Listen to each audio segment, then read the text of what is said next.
भगवान अवतार का घेतात, भगवंताचे किती कुठे आणि कसे अवतार झाले, जीवनाचं परम लक्ष्य काय आहे आणि भगवान जे धामाला गेल्यानंतर धर्म कोण आश्रय गेला, असे 6 प्रश्न काल आपण पाहिले. आणि याचं उत्तर ज्यावेळेस सुखी महाराज द्यायला लागतात त्यावेळेस ते सांगतात, थांबा माझ्या गुरुजींचं नमन मला करू द्या म्हणते, नंतर मी करतो. आणि मग काल त्यांच्या गुरुजींचं नमन त्यांनी केलं, म्हणजे शुद्ध परमात्म्याचं नमन करत आपण काल शुद्ध भगवंताची कथा ऐकली, त्यांच्या जन्माची कथा आपण ऐकली, मोक्षाची कथा ऐकली. आणि यानंतर सूत महाराज पुढील कथा सांगतात.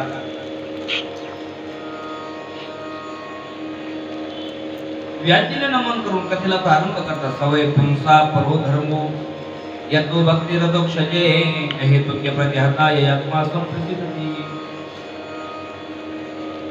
सूत महाराज सांगतात, शौनकाचे ऋषी हो, परमात्म्याची भक्ती करत असताना दिखावा नाही,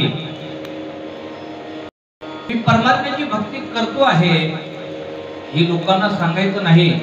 कशी पाहिजे? अहितुके प्रतिहता आत्मा संप्रसिद्धती.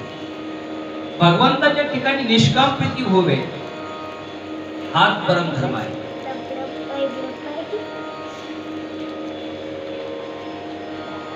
परम धर्म काय आहे? माणसाचा परम धर्म काय आहे की मनुष्य देह मिळाल्यानंतर, मनुष्य देह प्राप्त झाल्यानंतर, आम्ही माणूस आहोत ही जाणीव झाल्यानंतर माणसाने देवदेव करावा हा त्याचा धर्म, माणसाने प्रपंच करावा हा त्याचा धर्म नाही. प्रपंच डुकर पुत्र करतात, आपल्याला एक दोन असतं. प्रपंच आपला हा 2-4 मुलांचा असतो. तसा जर प्रपंच पाहिला तर प्राण्यांचा आपल्यापेक्षा प्रपंच मोठा आहे, डुकर पुत्रेचा प्रपंच आपल्यापेक्षा मोठा आहे. म्हणून प्रपंच करणं हा धर्म नाहीये. म्हणजे फक्त प्रपंच करणं असं नाही, फक्त प्रपंचच करणे. प्रपंच एक प्रपंच म्हणजे संसार एक संसार आणि संसार दोन्ही संसार असं नाही. प्रपंच हा याच्याकरता आहे, परमार्थ करत असताना याची फार गरज आहे. प्रपंच जर नसेल तर परमार्थ पूर्णत्वाला जाईल की नाही शाश्वती नाही, शंका आहे. म्हणून परमार्थ पूर्णत्वाला जावा यासाठी संसार आहे, ही लक्षात घ्या. संसार कशासाठी? संसार हा धन्य गृहस्थाश्रम सांगितलेला आहे. जसा ब्रह्मचारी, संन्यासी, वानप्रस्थ, गृहस्थ हे जे आश्रम आहेत 4 आश्रम, या 4 आश्रमापैकी त्या 4 आश्रमामध्ये सगळ्यात महत्त्वाचा आश्रम जर कोणता असेल तर तो धन्य गृहस्थ आश्रम सांगितलेला. गृहस्थ आश्रम फार श्रेष्ठ आहे. म्हणून फक्त प्रपंचच करायचं यासाठी नाही, गृहस्थ आश्रम कशासाठी श्रेष्ठ सांगितला तर परमार्थ पूर्णत्वाला नेण्याकरता या आश्रमाच्या योगाने होतो. म्हणून माणसाचा परमधर्म काय आहे अशी जर माणसाच्या समोर शंका आणि प्रश्न येत असेल तर माणसाचा परमधर्म आहे परमात्म्याची भक्ती करणे, परमात्म्याची साधना करणे, परमात्म्याचं नामचिंतन करणे, परमात्म्याची कथा ऐकणे. आणि म्हणून काही जण म्हणतात परमात्म्याची कथा कुठे ठेवावी, शंकापूर असतात. ज्यांना देवदेव करायचं त्याची अनेक शंका घेतात. घरात ठेवावी का, गावात ठेवावी का,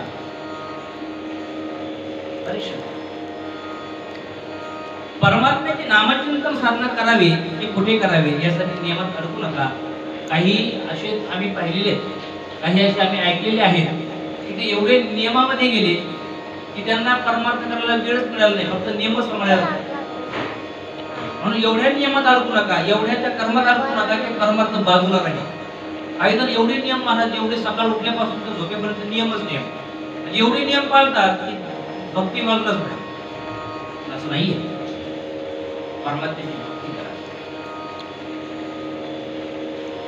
गोड साधना, प्रभाव पडतो महाराज. नामचिंतन काय आहे?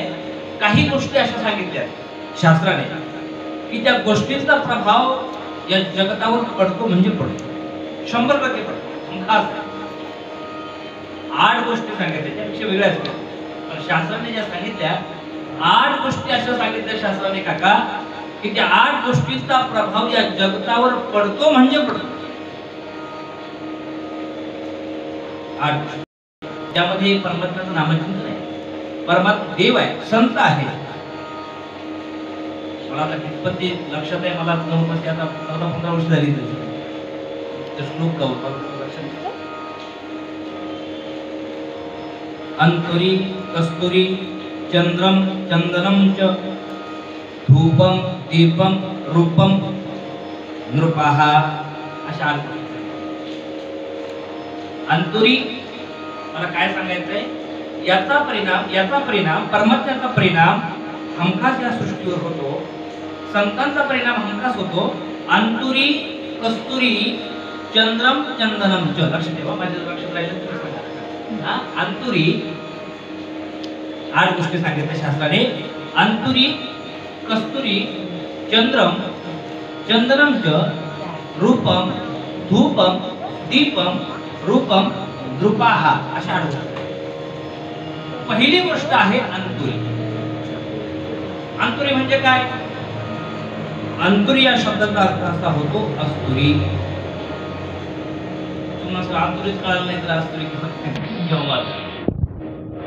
अंतुरी या शब्दाचा अर्थ काय होतो?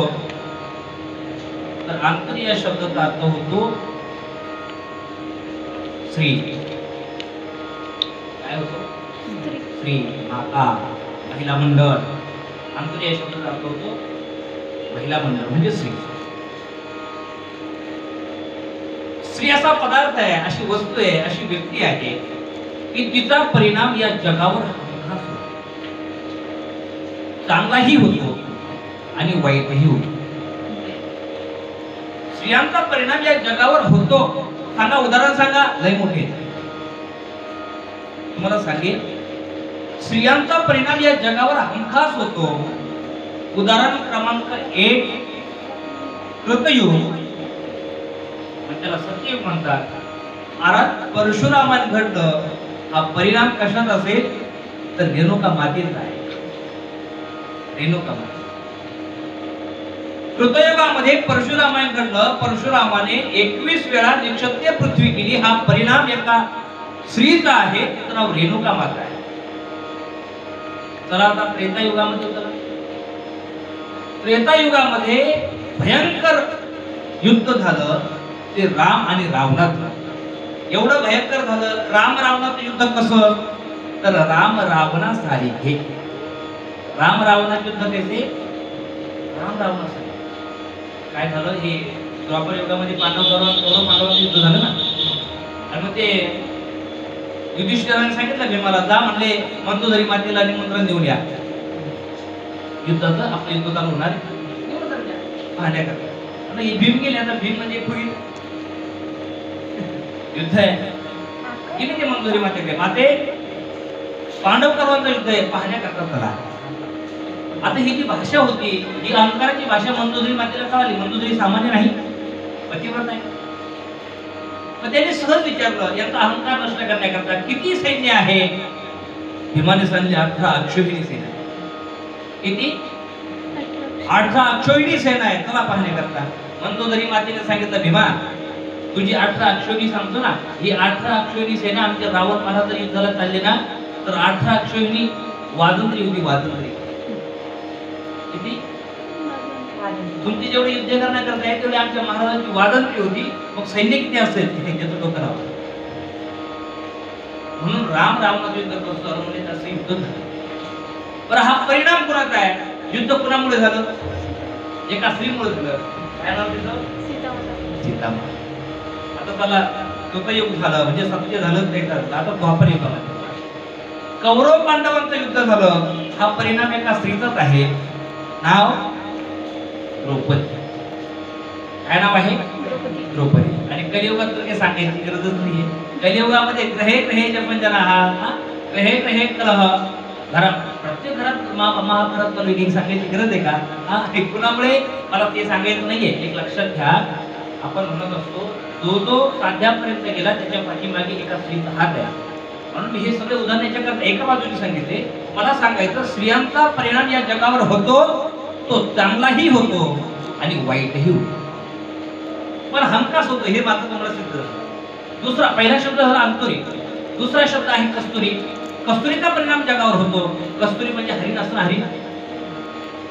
त्या हरिणाच्या नाभिकंडामध्ये कस्तुरी असतो. भयंकर सुगंध असतो. आता हे जे आपण तीर्थक्षेत्री जातो ना, ते लोक म्हणतात कस्तुरी काय डुप्लिकेट असतं. मला खरं कस्तुरी नसतं, ते महाग असतं.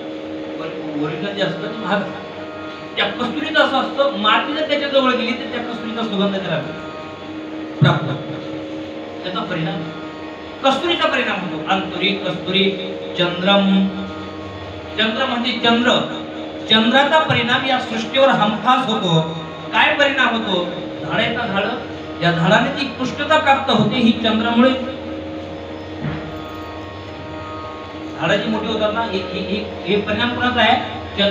आपण असा शब्द ऐकलाय बा, समुद्राला भरती आली. ऐकून आपण समुद्राला, मुंबईला असेल, समुद्र असेल, भरती आली म्हणतो. नारळी पौर्णिमेला की भरती जास्त. भरती हा जो प्रकार आहे ना, हा परिणाम जर कशात असेल तर हा चंद्राचा आहे. मी बोलत नाही. किंवा झाडाला जी पुष्टता प्राप्त होते ही मी बोलत नाही, भगवान श्रीकृष्ण परमात्मा गीतेमध्ये वर्णन करत असताना सांगतात, पुष्णामी चौषधी सर्वा सोमभूत्वा रसात्मकः, हे परमात्म्याने सांगितले.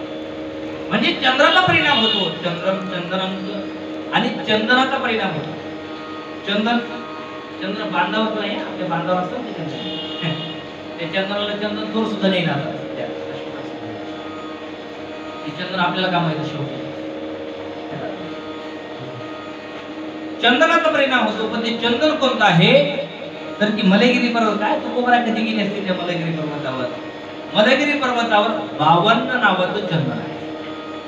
काय परिणाम आहे महाराज? चंदनाचा परिणाम हमखास होतो. तुम्ही तेल घ्या कढईमध्ये, 1 लिटर भर तेल, अर्धा लिटर ते तेल टाका आणि त्या तेलामध्ये चंदनाचा फक्त 1 थेंब टाका. कोणतं भांडावर तुम्ही सांगा द्या, मलयगिरी पर्वतावर चंदन मिळतं 52 नावाचं.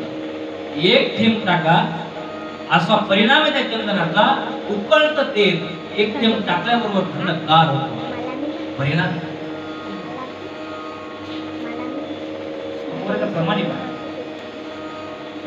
तुका म्हणे कडे करावे शीतळ, करावे शीतळ, ऐसे जाती बळ, ऐसे जाती बळ चंदनाचे. तुका म्हणे कडे म्हणजे कडलेलं, तुकोबरा म्हणतात कडलेलं तेल घ्या. तुका म्हणे कडे, कडलेलं तेल म्हणजे उकळतं तेल घ्या आणि त्यामध्ये चंदनाचा थेंब टाका. करावे शीतळ, शीतळ कर, ऐसे जाती बळ चंदन. म्हणजे चंदनाचा परिणाम या सृष्टीवर हमखास होतो. 4 धूपम, धूपाचा परिणाम होतो. महाराज दूध कुठे लावायची सुगंध येतो आणि मी सांगेन थोडी धूप वापरा. माऊली ज्ञानोबा आहे, भगवान श्री विठ्ठलाच्या मंदिरामध्ये जर गेला तर महाराज खाली आणि हैबत बाबाच्या पायरीजवळ आले तर माऊली ज्ञानोबा यांच्या समाधीचा सुगंध येतो. हा परिणाम होतो धूपाचा. पण धूपाचा परिणाम होतो. दीपम, आता लाईट जाऊ द्या, लगेच तुम्ही बावळासारखं होणार. लाईट जर गेली तर कसं, म्हणजे दीपाचा सुद्धा परिणाम. रूपम, रूपाचाही परिणाम आहे. आता आपण एक कपडे गिपडे खरेदी करण्याकरता दुकानात जातो. आता दिवाळी येणार त्या दुकानाच्या समोर ते स्टॅच्यू लावले असतात. स्टॅच्यू लावले असतात. ते एकीकडून स्त्रीचा असतो, पुरुषाचा असतो. मला काय सांगायचं, रूपाचा सुद्धा परिणाम या जगावर होतो. त्याच्या दुकानासमोर ते स्टॅच्यू लावले असतात. आता गेल्यानंतर आपली नजर लागते, दुकानाच्या बाहेर ती बघितलं असतं म्हणजे नजर ती जाणार. तर मला खरं सांगायचं, अगोदर नजर कुठे जाते? रूपम हे म्हणे सिद्धांत सांगतोय. रूपाचा परिणाम या सृष्टीवर होतो. आणि शेवटचा परिणाम आहे नृपाहा, म्हणजे राजा. राजाचा परिणाम जगावर हमखास होतो, सृष्टीवर हमखास होतो. आणि काल गृहमंत्री आला, काल फक्त गृहमंत्री आला तरी सगळं महाराज असतो. सगळं काय तुम्ही देत असता? तर पंतप्रधान जर येणार असले कसे महाराज, अहो पंतप्रधान येणारे असं कळणार ना, 2 महिन्यात रस्ते सगळे खड्डे कुठे सगळे जाम बुजून टाकत असतील. परिणाम आहे राजाचा परिणाम होणार.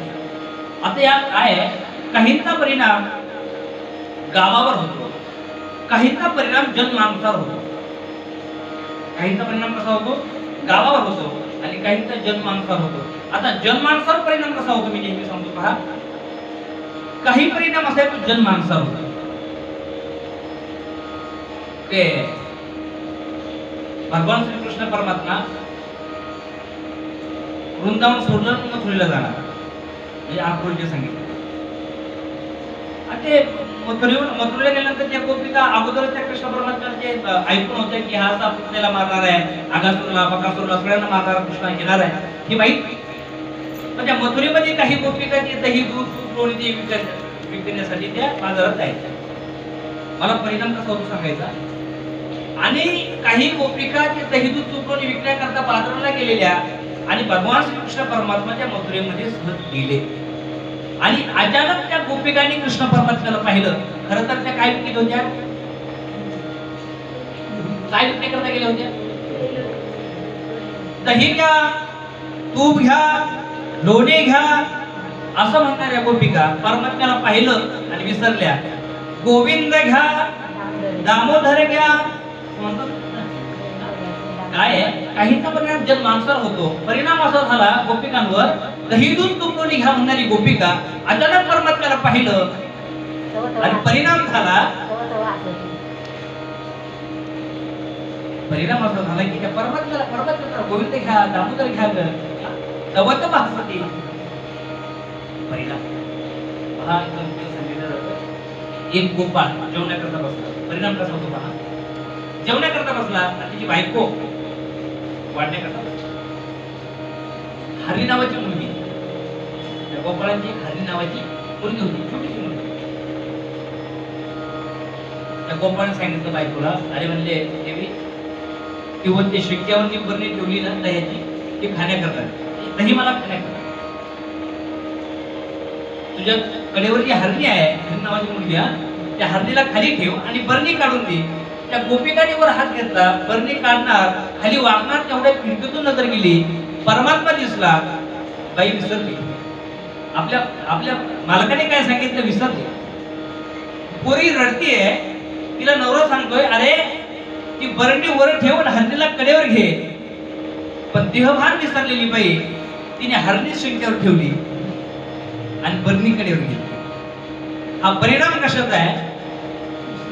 विसर परिणाम. काहींचा गावावर होतो.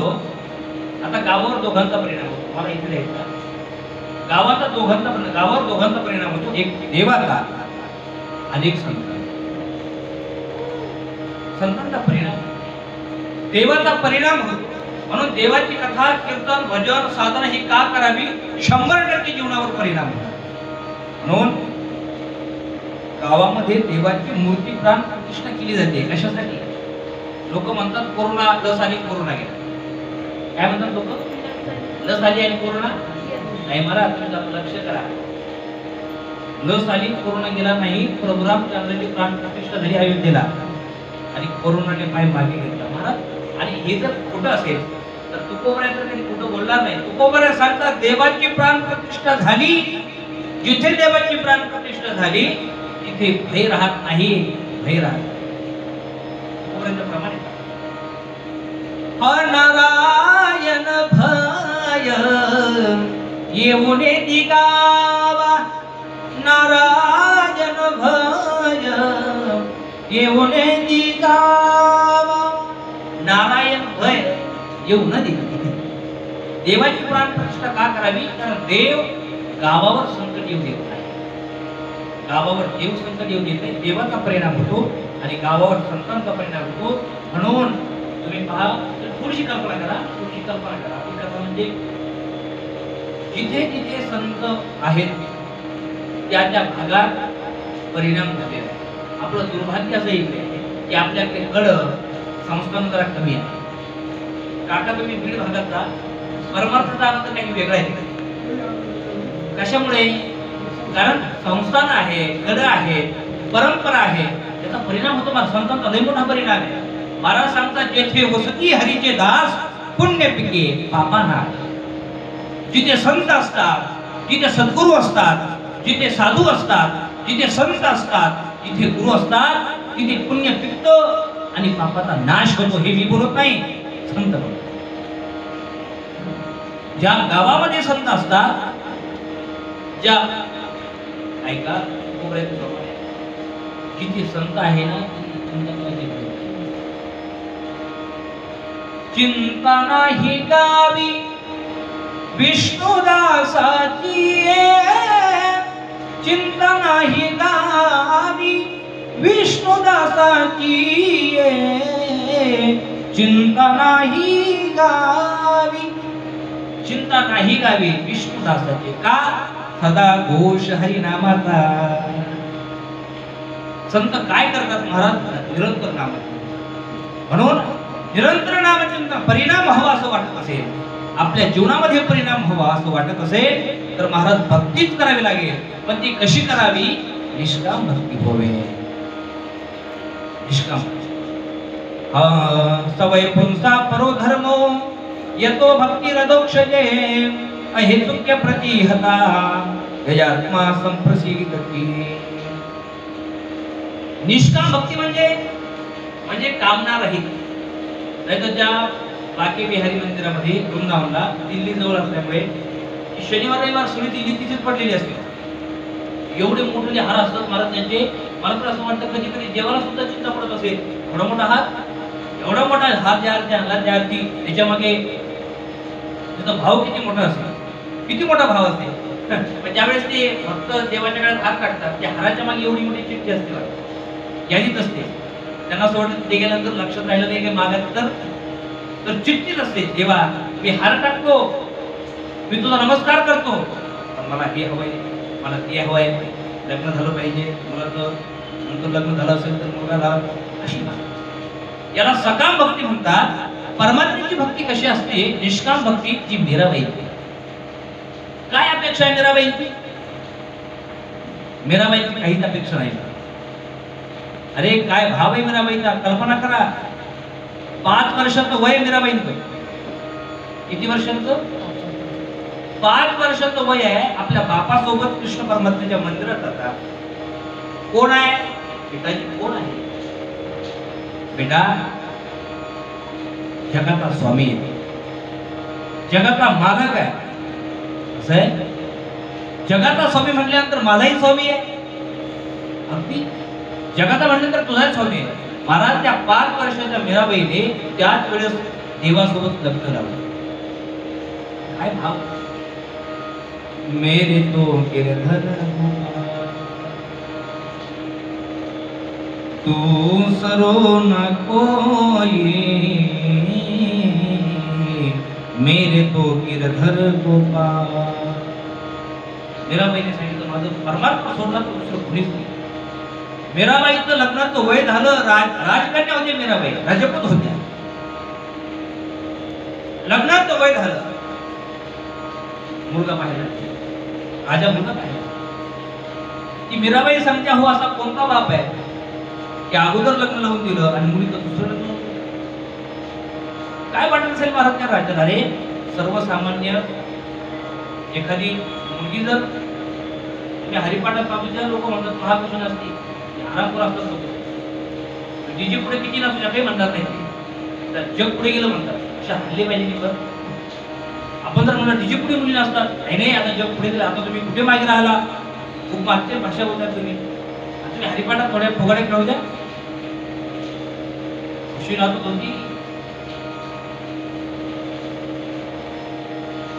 मीराबाई राजाची नाताची त्या परमात्म्याच्या नामाचं लोक नाव ठेवू लागले. लोक नाव ठेवतात, मूर्ख म्हणून बोलते लाख बाई शंका रविला मान नाव ठेवू लागली लोक. मीराबाईने सांगितलं लोकांना काय म्हणायचं की म्हणू दे. मीरा दिवानी हो गई, मीरा मस्तानी हो गई, लोक लाज की नहीं खबरिया हो, मेरा दीवानी हो गई, मेरा मस्तानी हो. मीराबाई सांगते लोकांना काय म्हणायचं ते. मी आणि माझा परमात्मा हा नाचूंगी नाचूंगी नाचूंगी नाचूंगी नाचूंगी, हरि गुण गावत नाचूंगी नाचूंगी, हरि गुण गावत नाचूंगी नाचूंगी, हरि गुण गावत नाचूंगी. मीराबाई सांगते अपन मंदिर में बैठ बैठ कर गीता भागवत वाचूंगी. मीराबाईने सांगितलं लोकांना काय काय बोलतो मी परमात्म्याच्या नामाचे. आणि बापाने विषाचा प्याला दिला मारण्याकरता. पण काय भाव आहे परमात्म्यावर? विष का प्याला राजाजी ने भेजा, पिबत पिबत मीरा हसी रे, बघा घुंगरू बांध मीरा नाची. याला म्हणतात निष्काम. आपण असं म्हणतो महाराज, अरे थोडंसं दुःख मिळालं तुला, अरे एवढी देवाची आपण भक्ती करतो तरी देव आपल्याला दुःख देतो. अरे एवढं नाही दिलं आपल्याला, मीराबाईला दिलं, तुकोबराला दिलं, ज्ञानोबराला दिलं. अरे आठवा ते ज्ञानोबराचं चरित्र. अरे लोकांनी त्या मधुकरीमध्ये क्षण घालवलं, एवढी ती दयनीय अवस्था आपली नाही एवढी दयनीय अवस्था. अरे संतांना जेवढं छळलं लोकांनी, त्यातला 1% सुद्धा आपल्याला दुःख नाहीये, तरी देखील आपल्याशी वागत उघड होतात. देवानी एवढा परमार्थ करून देवानी असं काय केलं? देवानी खरं तर तुम्हाला लय परेशान करायला पाहिजे. थोड्यावर सोडतो ते बोलतात लोक, काही बोलतात. परमात्म्यावर निष्काम भक्ती करा. परमात्मा तुम्हाला, अरे परमात्मा मास्टर आहे देण्यामध्ये. परमात्म्याला कळतं, आपल्याला काहीच कळत नाही. मला ढेकलं काय मागावं काय करावं, परमात्मा मास्टर आहे. आपल्याला काय पाहिजे, आपली लायकी कुठपर्यंत आहे, देव बरोबर देतो. योग्य वेळाने देतो, देण्यासाठी देतो. म्हणून आपण जास्त देवाला मागायचं. काय सांगता, आपल्याला जे मागायचं देव कधी कधी त्याच्यापेक्षा जास्त देणार असेल, त्याच्यामुळे देवाला मागूच नाही. तुम्ही फक्त देवाची भक्ती करा, तो बरोबर देतो. त्याला कळतच निष्काम भक्ती. अरे अशी जर परमात्म्याची निष्काम भक्ती केली तर काय होईल? महाराज सांगतात मोक्ष प्राप्त होईल. मोक्ष प्राप्त होईल. भिंदिते हृदय ग्रंथी छिद्यते सर्व संशयाः क्षेत्रे चास्य कर्माणि एव आत्मनेश्वर. मोक्ष प्राप्त होईल. मोक्ष, अरे ते मोक्ष म्हणजे काय? तिकडे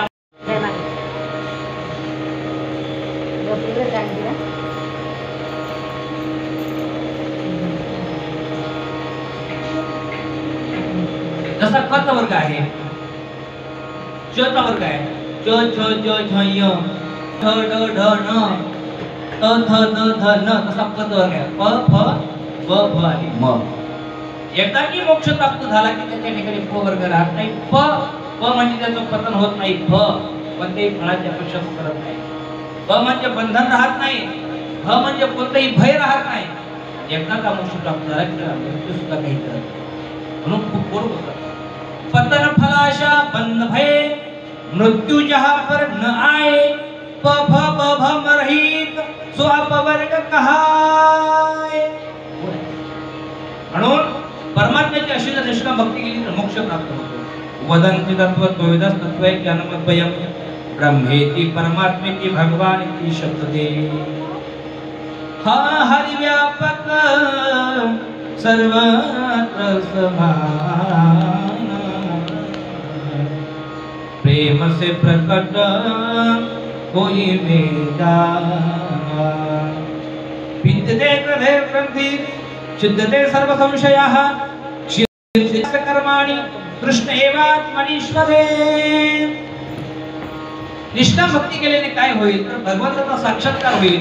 आणि साक्षात्कार होतात गाठी आहे, त्याला ग्रंथी म्हणतात संस्कृत मध्ये. तर त्या गाठी निवृत्त होतील आणि परमात्म्याच्या मध्ये तो विलीन होईल. गोड कथा सांगून महाराज पुढे येतात. भगवंताच्या 24 अवताराचं संक्षिप्ताने वर्णन, संक्षिप्त सांगतात. हे विस्ताराने तसंच आपल्याला वेळ मिळेल तसं आपण सांगतो. परमात्म्याच्या 24 पाणी आहे. परमात्म्याच्या 24 अवताराचं वर्णन. भगवंताचे 24 अवताराचं वर्णन करत असताना संक्षिप्त सांगितलंय.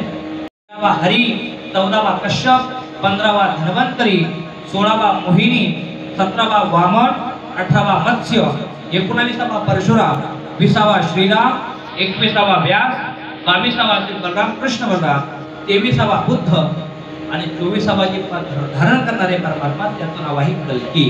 अशा 24 अवताराचं वर्णन.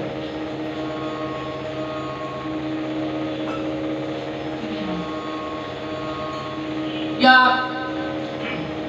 मांडिया 24 अवताराचं वर्णन सांगत असताना संक्षिप्त सांगितलं. आणि शौनकीचा प्रश्न आहे. सूत महाराज भागवताची रचना कुणी केली, का केली व केव्हा? भागवताची जी रचना आहे 18,000 श्लोकांची संहिता आहे, ही कुणी केली? तर पहा ही प्रश्न कसे विचारतात. पहिले 6 प्रश्न केले, त्यातले एका प्रश्नाचं उत्तर ते झालेलं आहे. दुसरा प्रश्न असा आहे की भागवताची रचना कुणी केली, केव्हा केली व काय? कस्मिन युगे प्रवृत्ते स्थानिवाद येणे हेतुना. कस्मिन युगे कोणत्या युगात ही भागवत तयार झालं? स्थानिवा म्हणजे कोणत्या स्थानावर झालं आणि कोणत्या हेतूने झालं? आता त्यावेळेस ते व्यासाची व्यथा सांगतात. त्याच्या अगोदर आपण भजन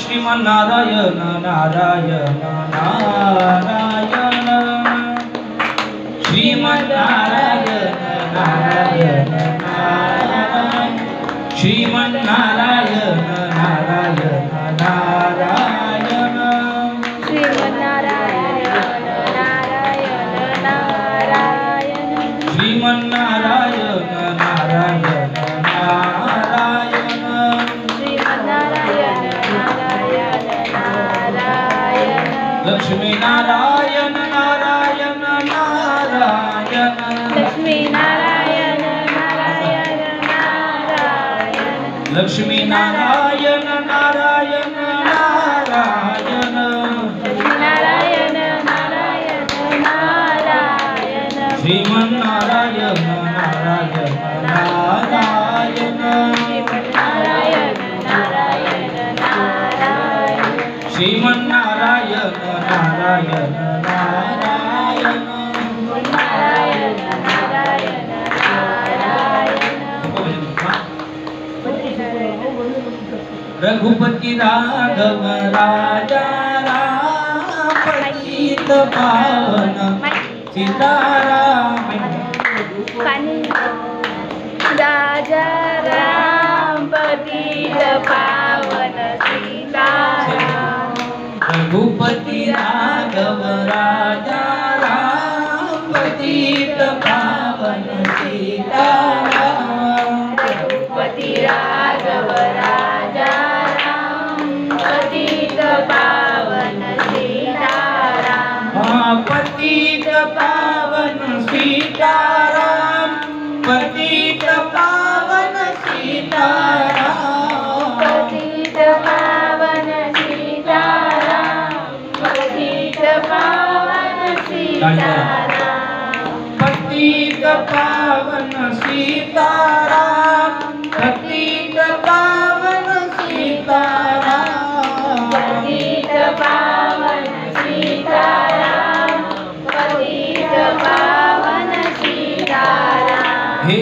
रघुपति राघव राजा राम पतित पावन सीताराम रघुपति राघव राजा राम पतित पावन सीताराम हे रघुपति राघव राजा राम पतित पावन सीताराम रघुपति राघव राजा राम पतित पावन सीताराम पतित पावन सीताराम पतित पावन सीताराम हरि पतित पावन सीताराम पतित पावन सीताराम जय जय श्री राधेश. प्रश्न असा विचारला की भागवताची रचना कुणी केली? एक, केव्हा केली? दोन, आणि कुठे? त्यावेळेस सूत महाराज सांगतात शौनकादी ऋषी, व्यास महाराजांनी एका वेदाची 4 वेद, ऋग्वेद, यजुर्वेद, सामवेद आणि अथर्ववेद, 5वा वेद महाभारत निर्माण केलं, 17 पुराण लिहिली, 6 शास्त्र. पण एवढं सगळं लिहून मी लोकांसाठी काही केलंय याचं समाधान मिळालं. मी लोकांसाठी काही तयार केले, काही ग्रंथ संपदा तयार केली, त्याचं समाधान मिळेल म्हणून चिंता करत होतो. आणि म्हणून व्यास महाराज हे जे सगळं वेद लिहिलं ना, हे कोणी लिहिलं? व्यासाने लिहिलं. म्हणून सांगितलं जातं व्यास उच्चिष्ट जगत आहे. हे जग म्हणजे व्यासाचं उच्चिष्ट आहे. सगळं लिहिलं पण समाधान मिळेना म्हणून चिंता करत होते. आणि चिंता करत असताना ते एक महान साधू आले, महान संत आले. नारायण श्री नारद महाराज इथे आले. महाराज तुमच्या चेहऱ्यावर चिंता, कोणती चिंता तुम्हाला सतावते आहे?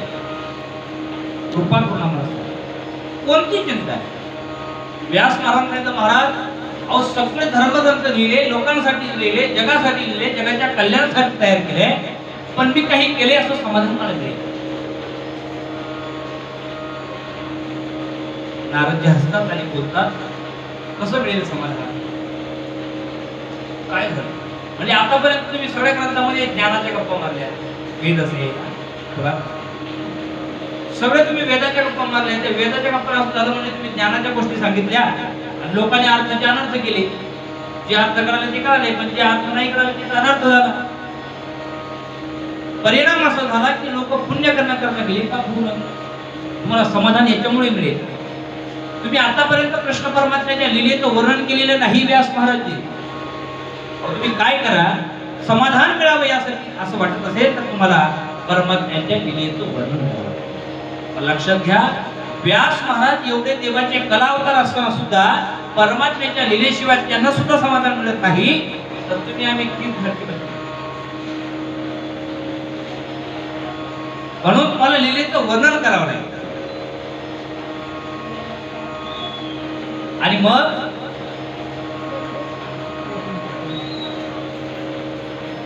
लीलेचं वर्णन करावं.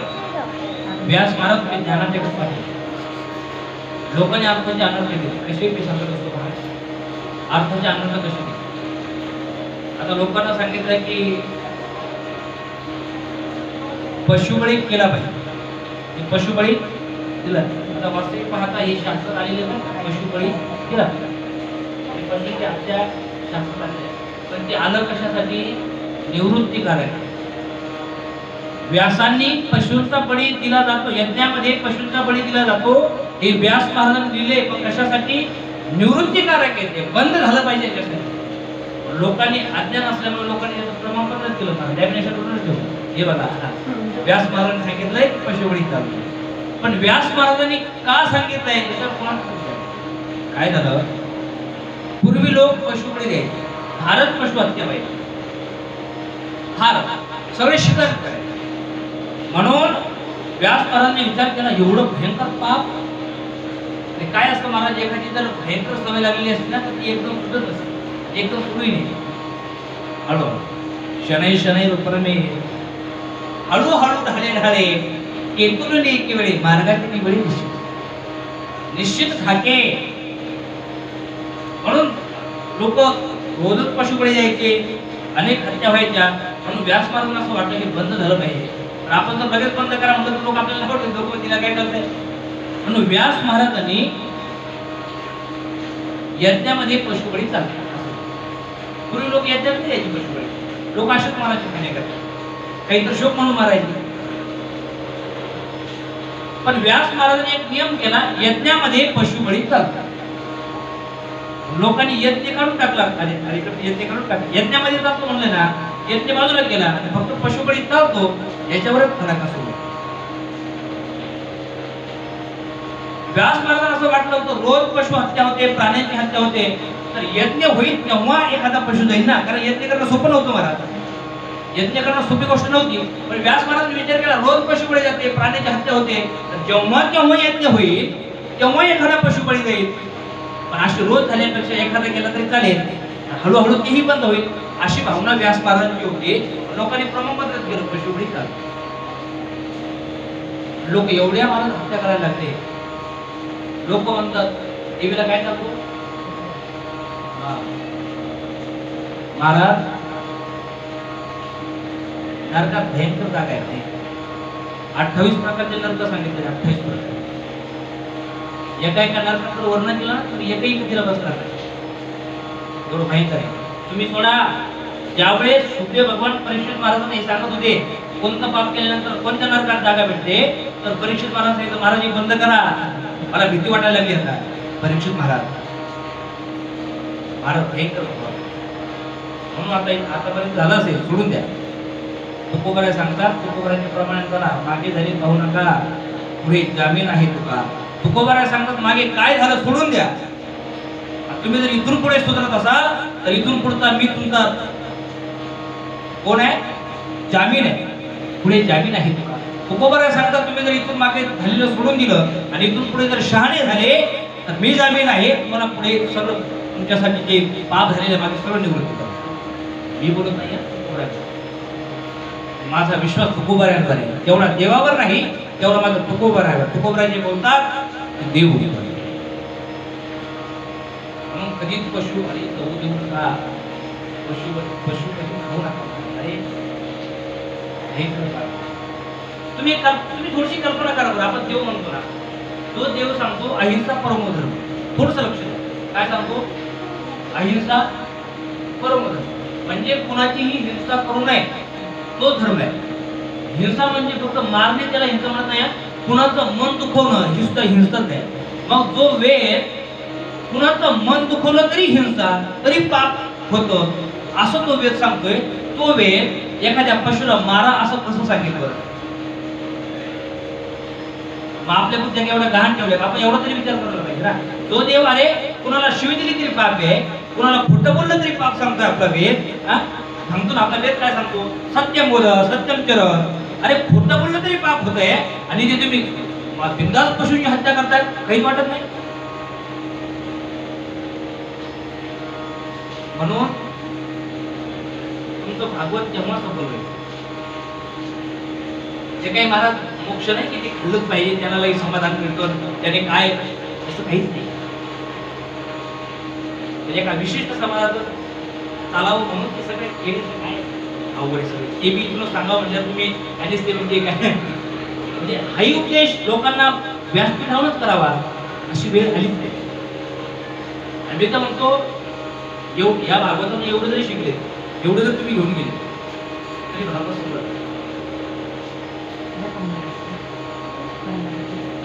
तुम्ही हजारो भागवत करा त्याला काही म्हणते नाही. आता मी काय आहे परमार्थ हा अनुकरणाचा नाहीच आहे. माझं बोलणं तुम्हाला जर वेगळं वाटू द्या. मी तुमचा घराचा सदस्य आहे म्हणून मी तुम्हाला ठोक सांगतो. मला काही नाही एवढं ठोक सांगायची गरज, मी दोन कपड्यावर सांगू शकतो बाहेरच सांगतो. परमार्थ हा अनुसरण करण्याचा आहे, अनुकरण करण्याचा नाहीये. अनुकरण म्हणजे वरून वरून करणे आणि अनुसरण करणे म्हणजे देवाने जे सांगितले. आपण म्हणतो बघा, आपण म्हणतो आम्ही देवाला मानतो. आपण काय म्हणतो, छत्रपती शिवाजी महाराज म्हणलं की अंगावर काटे येतात. आम्ही छत्रपती शिवाजी महाराजांना मानतो, फक्त महाराजांनाच मानतो, महाराजांच्या विचारांना मानत नाही. महाराजांना मानणे हे अनुकरण आहे. महाराजांसारखा गंध लावणे हे याला अनुकरण म्हणतात. पण महाराज जसे जगले तसं आपल्या कृतीमध्ये आणणं याला अनुसरण. म्हणून आम्ही देवाला मानतो, मानत नाही का आपण देवाला. देवाला थोडस काही उद्याला की देवाला मानतो, देवाला मानतो पण देवाचं मानत नाही. माझं बोलणं कळते तुम्हाला बरं आहे. आपण देवाला मानतो पण देवाचं मानत नाही, ही तर आपली परेशानी. इथे आपलं दुःख आहे, इथे चिंताकारक गोष्ट. देवाला सगळेच मानतात पण देवाने सांगितलं खोटं बोलू नका, खोटं बोलण्याशिवाय राहतो का आपण. म्हणून देवाचं म्हणजे देवाला माना तो नका मानू, पण देवाने जे सांगितलं ना त्या वचनाला माना, तोच परमार्थ. आणि म्हणून महाराज सांगतात, नाराजी सांगतात, महाराज तुम्ही ज्ञानाच्या गोष्टी सांगितल्या पण लोकांनी अर्थाचे अनर्थ केले, काही करायला लागले, लोक पाप करायला लागले. त्या पापाचं ओझं तुमच्या डोक्याला म्हणून तुम्ही काय करा, तुम्ही परमात्म्याच्या निमित्त व्हा. आणि मग आता ब्रह्मनद्याम सरस्वत्याम आश्रमे पश्चिमे क्षम्या प्रासिती प्रोक्त ऋषीणाम सप्तवर्धन. त्या ब्रह्मनदीच्या काठावर सर्वप्रथम इथे फिरावं. व्यास महाराज तिथे बसलेले आहे. आता महाराज हा 18,000 लोकांची सहित आहे. भरपूर वेळ लागला. नारदजी सांगतात महाराज, अरे परमात्म्याच्या कथेचं वर्णन केलं. अरे एवढा परिणाम आहे, एवढं सामर्थ्य या परमात्म्याच्या लीलेमध्ये आहे. मी दासीपुत्र होतो, दासीपुत्र, तर दासीपुत्राचा ब्रह्मपुत्र झालो, हे सामर्थ्य या कथेत आहे. भागवत सामान्य नाही महाराज. या भागवताचं सामर्थ्य सांगितलं. नारदजी सांगतात मी दुसऱ्याचं सांगत नाही, मी स्वतःचा अनुभव सांगतो. मी दासीपुत्र होतो, तर दासीपुत्राचा ब्रह्मपुत्र झालो, हे सामर्थ्य कशात आहे?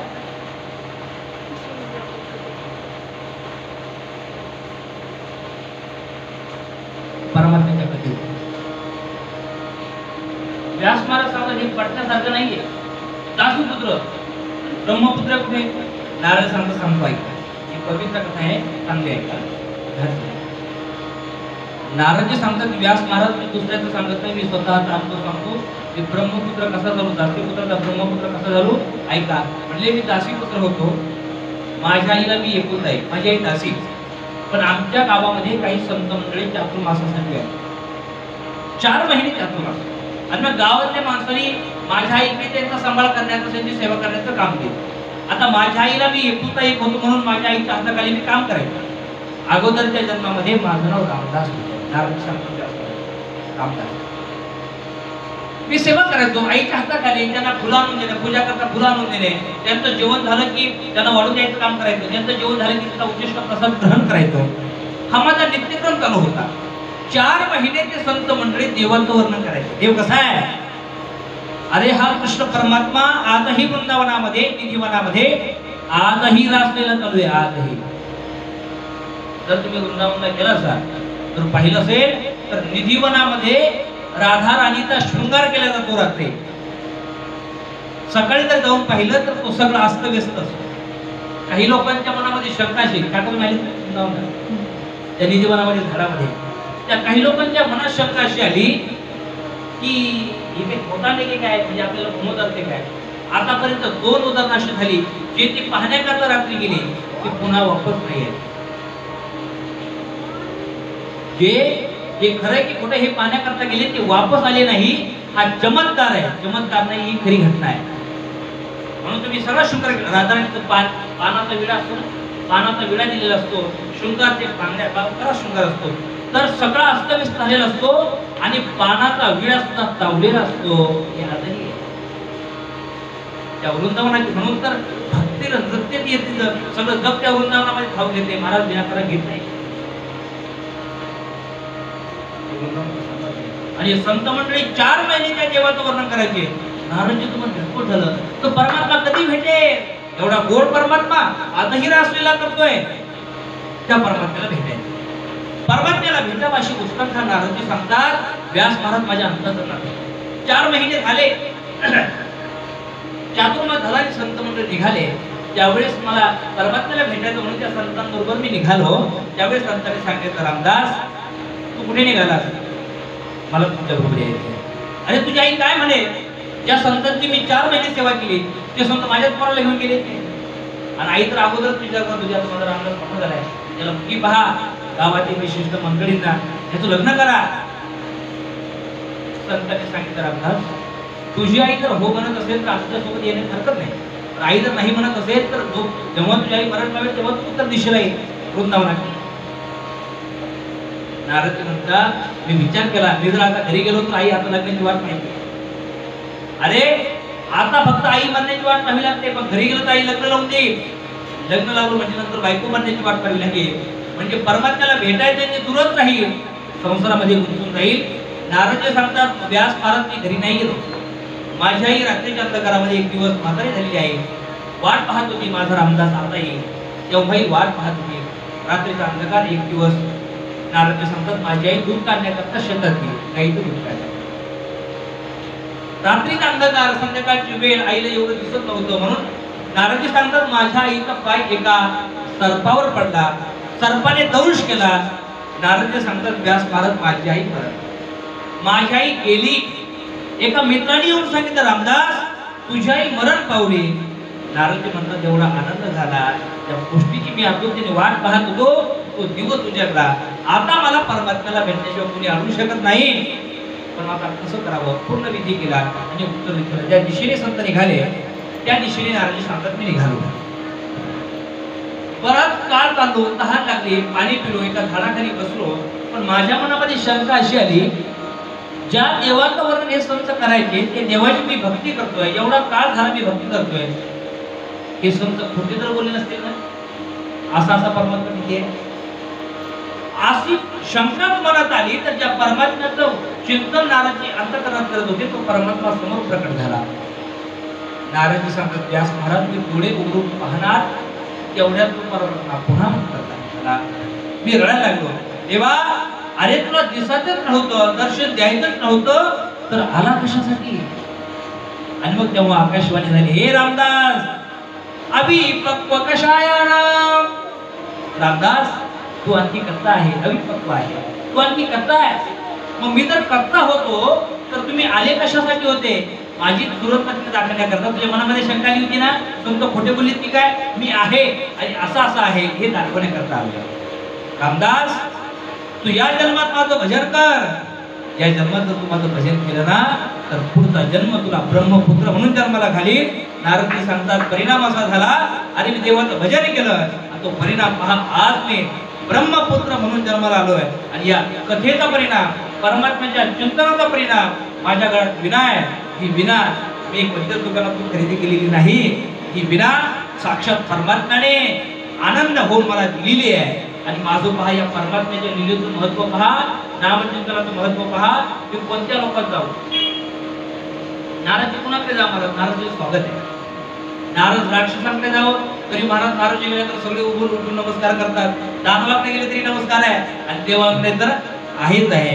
हा परिणाम माझा नाही. व्यास महाराज हा परिणाम कशाचा आहे? माझ्या परमात्म्याच्या कथेचा, लीलेचा हा परिणाम आहे. आणि तुम्ही सुद्धा दुःखी आहात, एकमेव कारण आहे तुम्ही ज्ञानाच्या गप्पा मारल्या गोष्टी केल्या. आता तुम्ही परमात्म्याच्या लीलेचं वर्णन करा. म्हणून नारदजीने सांगितल्यावरून व्यासजीने 18वा पुराण श्रीमद भागवत तयार केलं. हे तुमच्या हातात आहे. मग लक्षात घ्या, दासी पुत्राचा ब्रह्मपुत्र होऊ शकतो, म्हाताऱ्याचे तरुण होऊ शकतात आणि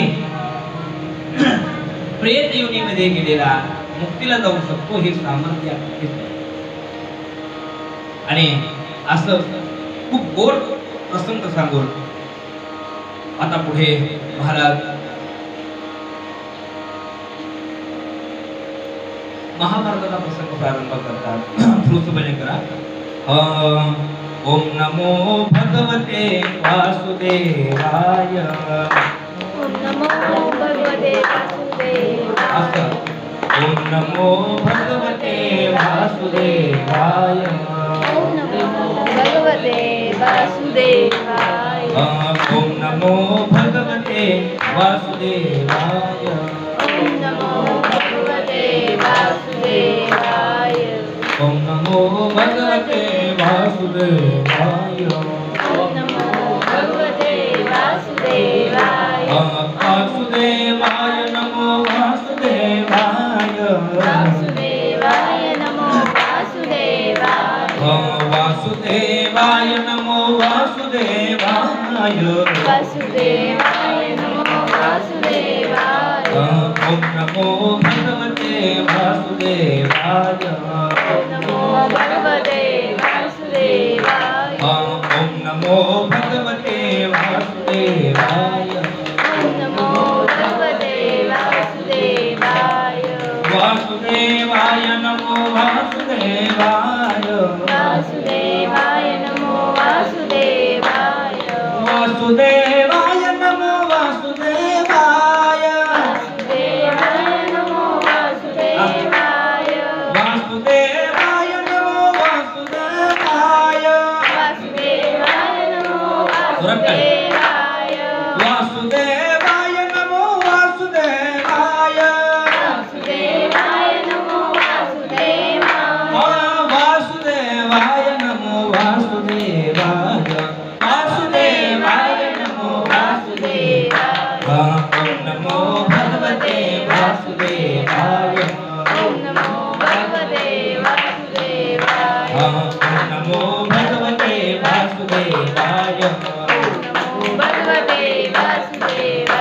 जय जय श्री राधेश्याम। देवदत्तां विवां वीणां स्वरब्रह्म विभूषितां मूर्तित्वा हरिकथां गायमानश्चराम्यहम्। गर्हापीडं नटवर वपु कर्णयो कर्णिकारं विभ्रतवासकनककपिशं वैजयन्तीं च मालां रन्ध्रहारवेणोरधरसुधया पुरयन् गोपुरुन्दय वृंदावरण्यं स्वपदरमणं प्राविशत् गीतकीर्ती। आणि इथून पुढे सूत महाराज महाभारतातील प्रसंग प्रारंभ करतात। यदा मृदे कौरवसंजयानां वीरेषु गतिं गतीषु प्रपोधराविद्यगदा विमर्श भग्नरुदन्ते धृतराष्ट्रपुत्रे। एक वेळची गोष्ट आहे। कौरव पांडवांचं भयंकर युद्ध झालं। युद्धाचा परिणाम भयंकर झाला। शेवटी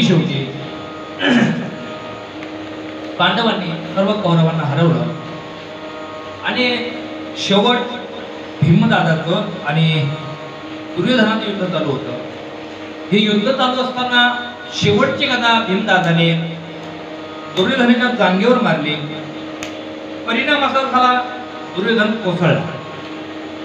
सूत महाराज सांगतात शौनकादी ऋषी हो, ज्यावेळेस दुर्योधन रणभूमीवर पडला त्यावेळेस अनेक गीत पक्षी त्याचे लचकीत उडायचे। दयनीय अवस्थेमध्ये तो दुर्योधन तिथे पडलेला आहे। भगवान श्रीकृष्ण परमात्मा विजयाची रात्र पांडवांचा विजय झाला म्हणून 5 पांडव आणि द्रौपदीला घेऊन विजय उत्सव आनंद व्यक्त करण्याकरता शिबिराकडे निघून गेलेले। फक्त दुर्योधन त्या रणभूमीवर पडलेला दयनीय अवस्थेमध्ये घायाळ अवस्थेमध्ये दुर्योधन पडलेला आणि हे दृश्य पाहिलं अश्वत्थाम्याने। अश्वत्थाम्याने दृश्य पाहिलं आणि अश्वत्थामा रडायला लागला। मित्रा, अरे तुझं राजवैभव मी पाहिलंय, तू राजा असताना मी पाहिलंय, तुझं हे सगळं वैभव पाहिलंय आणि वैभव पाहिल्यानंतर ही तुझी दयनीय अवस्था मला पाहवत नाहीये। अरे काय ऐश्वर्य तुझं, काय सामर्थ्य तुझं, पण तुझ्याकडे पाहून मला बरं वाटेल। तुझ्यासाठी काहीतरी करावं, मरणाक्षणी काहीतरी करावं अशी माझी अपेक्षा। दुर्योधन घायल अवस्थेमध्ये आहे, काही नको मित्रा। अश्वत्थाम्याने सांगितलं मित्रा तुमच्याकडनं काहीतरी करावं अशी अपेक्षा आहे। आणि मग दुर्योधन बोलतो मित्रा माझ्यासाठी काही करावं अशी जर अपेक्षा असेल तर माझं एकच म्हणणं आहे, आमचे शत्रू आम्ही 100 कौरव होतो तर आमच्यात एकही शत्रूने ठेवला नाही। आम्ही 100 भाऊ होतो, त्या 100 मधील एकही जिवंत राहिला नाही आणि आमचे शत्रू फक्त 5 होते, त्यातील एकही मेला नाही। दुःख यातच आहे, त्या 5 मधील एक जरी मेला तरी आनंदाने मरेल। पहा महाराज काय भावना असते काही, म्हणजे मरणाक्षणी सुद्धा दुसऱ्यांचं वाईटच मानत नाही। एक ना म्हणतात त्याला संग। अश्वत्थाम्याने शब्द दिला मित्रांकडे एकांत काय सांगतोय, एकांत शिरसलाम करायचं काय सांगतोय म्हणले मी पाचीची शिर धडा वेगळं करणार। शब्द दिला अश्वत्थाम्याने, शब्द दिला पण आता पूर्ण कसा करणार। अरे जे 5 पांडव 100 कौरवांना आवरले नाही, भीष्माचार्य द्रोणाचार्य कृपाचार्य, अरे एकला कृपाचार्य न पुरेची, अरे एकटे कृपाचार्य न पुरणारे होते पांडवांना। पण अश्वत्थामा विचार करतो मी तर शब्द दिलाय दुर्योधनाला पाचीच्या 5 पांडवांची शिर धडा वेगळे करेल, पण करावे कसे। त्या पांडवांनी इच्छामरणी असणारे भीष्म पितामह त्यांना सुद्धा घायल केलंय, कसं मारावं। पण त्याच्या लक्षात एक न्याय आला, त्या न्यायाचं नाव आहे काक उलू न्याय। काक म्हणजे त्याचा आपल्याला बरं चालू आहे। काक म्हणजे कावळा, काय कावळा, आणि उलू म्हणजे उबर। मराठीमध्ये काय म्हणतात आपल्याला? घुबड. का करू नये? अशोकाने शब्द दिले की 5 पांडवांना लढावे लागले, पण कसं मारावं? समोरासमोर मारणं तर त्यांना शक्य नाही, ते कुणालाच नावरणारी आहे. कारण धर्माच्या बाजूने आहे ना, देव आहे ना त्याच्या बाजूला. कसं मारावं? मग त्याच्या लक्षात आलं का कुणाचे नाही. म्हणजे तुम्ही म्हणून का कुणा नाही काय ते सांगा. त्याचं असं होतं, अनेक कावळे रात्रीच्या अंधकारामध्ये एका झाडावर बसलेले होते आणि घुबडाच्या हे रात्री लक्षात आलं आणि त्या घुबडाने त्या कावळ्यावर हल्ला केला आणि तमाम कावळ्यांना मारून टाकलं. तुम्हाला असं कसं म्हणजे शेंडा नाही, बुडूक नाही, काहीच नाही, असं कसं आहे? तर ते का करू नये तेव्हापासून सुरू झाला. तेव्हापासून काय झालं बघा, पक्षाचा राजा कोण आहे बरं?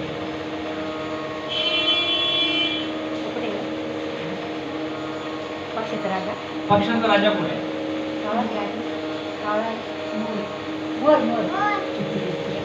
त्याला राष्ट्रीय प्राणी म्हणतात, राष्ट्रीय पक्षी म्हणतात.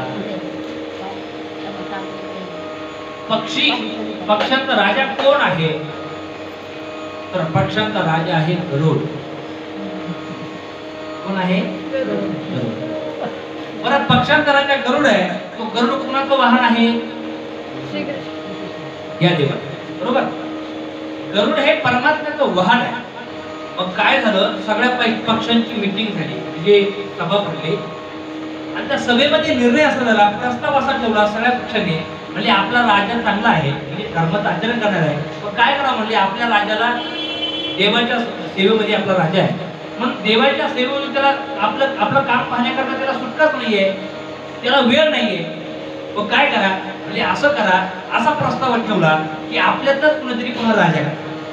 आपल्या राजाला काही वेळ नाही ना, चांगला आहे आपला राजा, पण त्याला वेळ नसल्यामुळे आपल्यातच कुणीतरी राजा करावा, असं सगळ्या पक्षांनी सहमताने प्रस्ताव मांडला. पण तो प्रस्ताव मांडला, त्या प्रस्तावामध्ये असं होतं, अगोदर देवाचं वाहन गरुड, पक्षाचा राजा, मग आता कोण करायचं? आता देवीचं वाहन करू.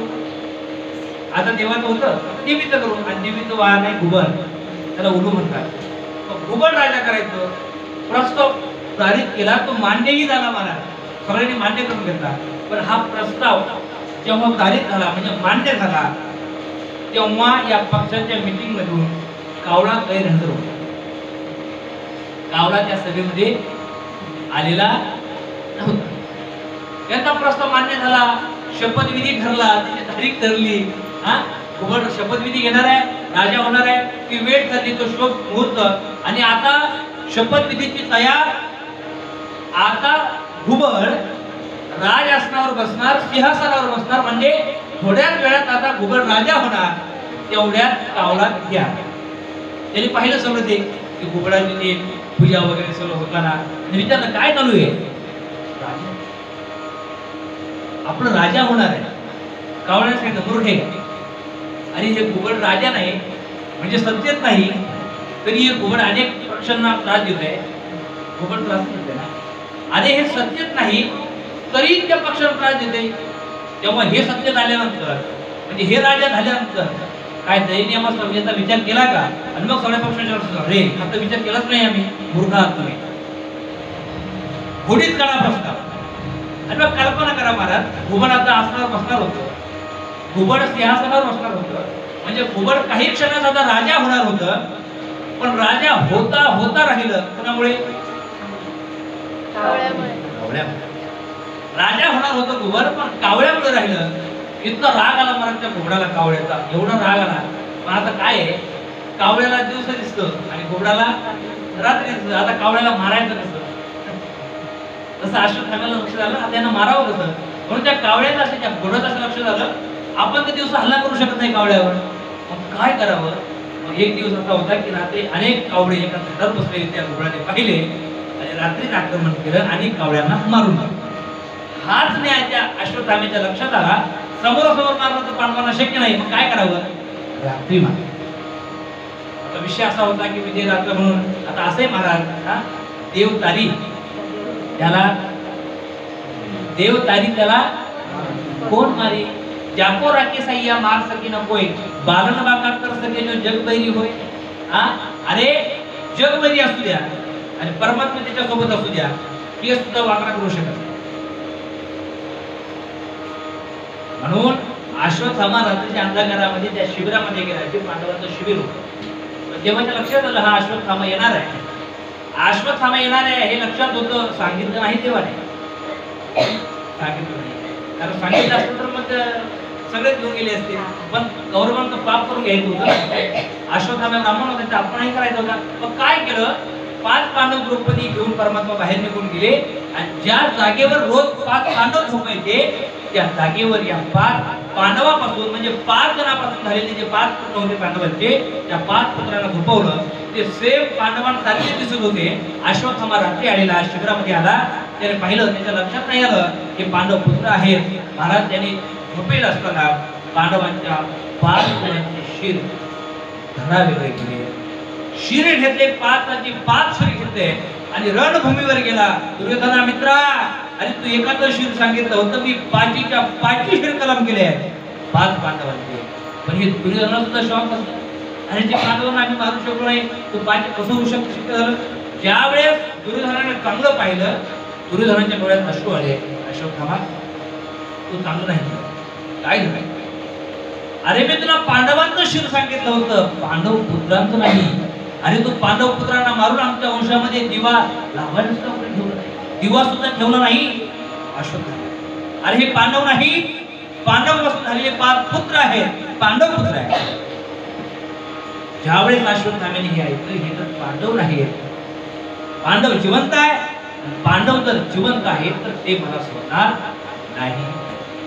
घाबरला अश्वत्थामा पळायला लागला. इथे महाराज काही वेळानंतर परमात्मा सगळे त्या शिबिरामध्ये आले. पाहिलं द्रौपदीने पाहिलं तर पाठीच्या पोराचे शिर. कल्पना करा थोडीशी कल्पना करा. आपल्या मुलाच्या पायात मुलीच्या पायात काटा तरी टोचला तर लागलं तर आपल्याला नसतोय. ज्या आईचे 5 मुलं मारले समोर आहे थोडं समोर आहे शिर कलम केलंय त्या आईची काय दयनीय अवस्था झाली असेल. काय दयनीय अवस्था झाली असेल. अरे दुर्योधनाने अर्जुनाने प्रतिज्ञा केली देवी हे क्रूर कार्य ज्याने कोणी केलं असेल त्याला सोडणार प्रतिज्ञा शोधात आहे. मग कळालं की हे क्रूर कार्य अश्वत्थाम्याने केलं. परमात्म्याला सांगितलं देवा प्रतिज्ञा केली मी शिक्षा द्यायची. द्रौपदीला माहित नव्हतं की आपल्या मुलांचा हत्यारा पडेल. रडत होत्या नाही. अश्वत्थाम्याला पाहिलं अर्जुनाने आणि पाहिल्याबरोबर ज्यावेळेस अश्वत्थाम्याला कळालं की आता अर्जुन आपल्याला सोडत नाही मारणार आहे त्यावेळेस अश्वत्थाम्याने ब्रह्मास्त्र सोडल्यानंतर अर्जुन घाबरला. काय करावं थरथर कापायला लागला. कारण ब्रह्मास्त्र सोडवणं म्हणजे सृष्टीचा विनाश करणं आहे. काय करावं कृष्ण परमात्म्याने अर्जुन काय मारतोय कळत नाही तुला. देवा ब्रह्मास्त्र सोड. आम्ही तेच सांगतोय तू सुद्धा ब्रह्मास्त्र सोडव. चतुरे मारला तेव्हा कसं सोडावं सृष्टीचा विनाश होईल त्याला कळत नाही. हे सृष्टीचा विनाश होईल हे तुलाच कसं कळत आहे. मी सांगतोय सोड. अर्जुनाने ब्रह्मास्त्र सोडलं. अरे एवढ्या लवकर तुम्ही हे ब्रह्मास्त्र सोडायला लागले. आणखी बराच काळ द्वापरयुग प्रेम राहायचंय. एवढ्या लवकर सृष्टीचा विनाश करू नका. अर्जुना सांगितले महाराज हे मीच केलं नाही अश्वत्थाम्याने. म्हणून सांगितलं अश्वत्थामा ब्रह्मास्त्र मागे घे. गुरुजी मला मागे घेण्याची शक्ती मला माहित नाही. अवगत मला फक्त ब्रह्मास्त्र चालवता येतं गुरुजी. मूर्खा अरे तुला जर मागे घेण्याची अक्कल नाही तर सोडलं कशासाठी. गुरुजी मला मागे घेता येत नाही पण दिशा बदलत आहे. म्हणून अश्वत्थाम्याने ती दिशा बदलवली ब्रह्मास्त्र. अर्जुना मागे घे ब्रह्मास्त्रानंतर अर्जुनाने नमस्कार केला. ब्रह्मास्त्र मागे घेतल्यानंतर अर्जुनाने त्या अश्वत्थाम्याला धरलं. ज्यावेळेस अश्वत्थाम्याला धरल्याबरोबर कृष्ण परमात्म्याने सांगितलं अर्जुना मार. अर्जुना सांगितलं कसं मार.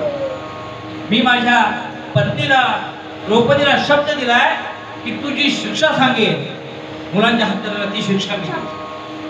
परमात्म्याने सांगितलं अर्जुना कशाला त्या शिक्षेची वाट पाहतो लगेच मार. आता हे परमात्मा होते.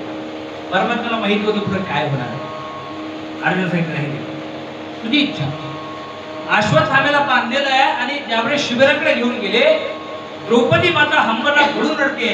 5 मुलं तिची गेली. महाराजला काय वाटत असेल, पण ज्यावेळेस द्रौपदीला कळालं की माझ्या मुलाचा हत्यारा हा अश्वत्थामा आहे, गडबडीने उठल्या द्रौपदी माता. परमात्म्याला नमस्कार केला. देवा, अश्वत्थाम्याला का धरलंय? अश्वत्थाम्याला का धरलंय देवा? द्रौपदी, तुझ्या 5 मुलांचा हत्यारा हा अश्वत्थामा. कल्पना करा, मुलांचा हत्यारा समोर आहे, मुलांचा हत्यारा समोर आहे.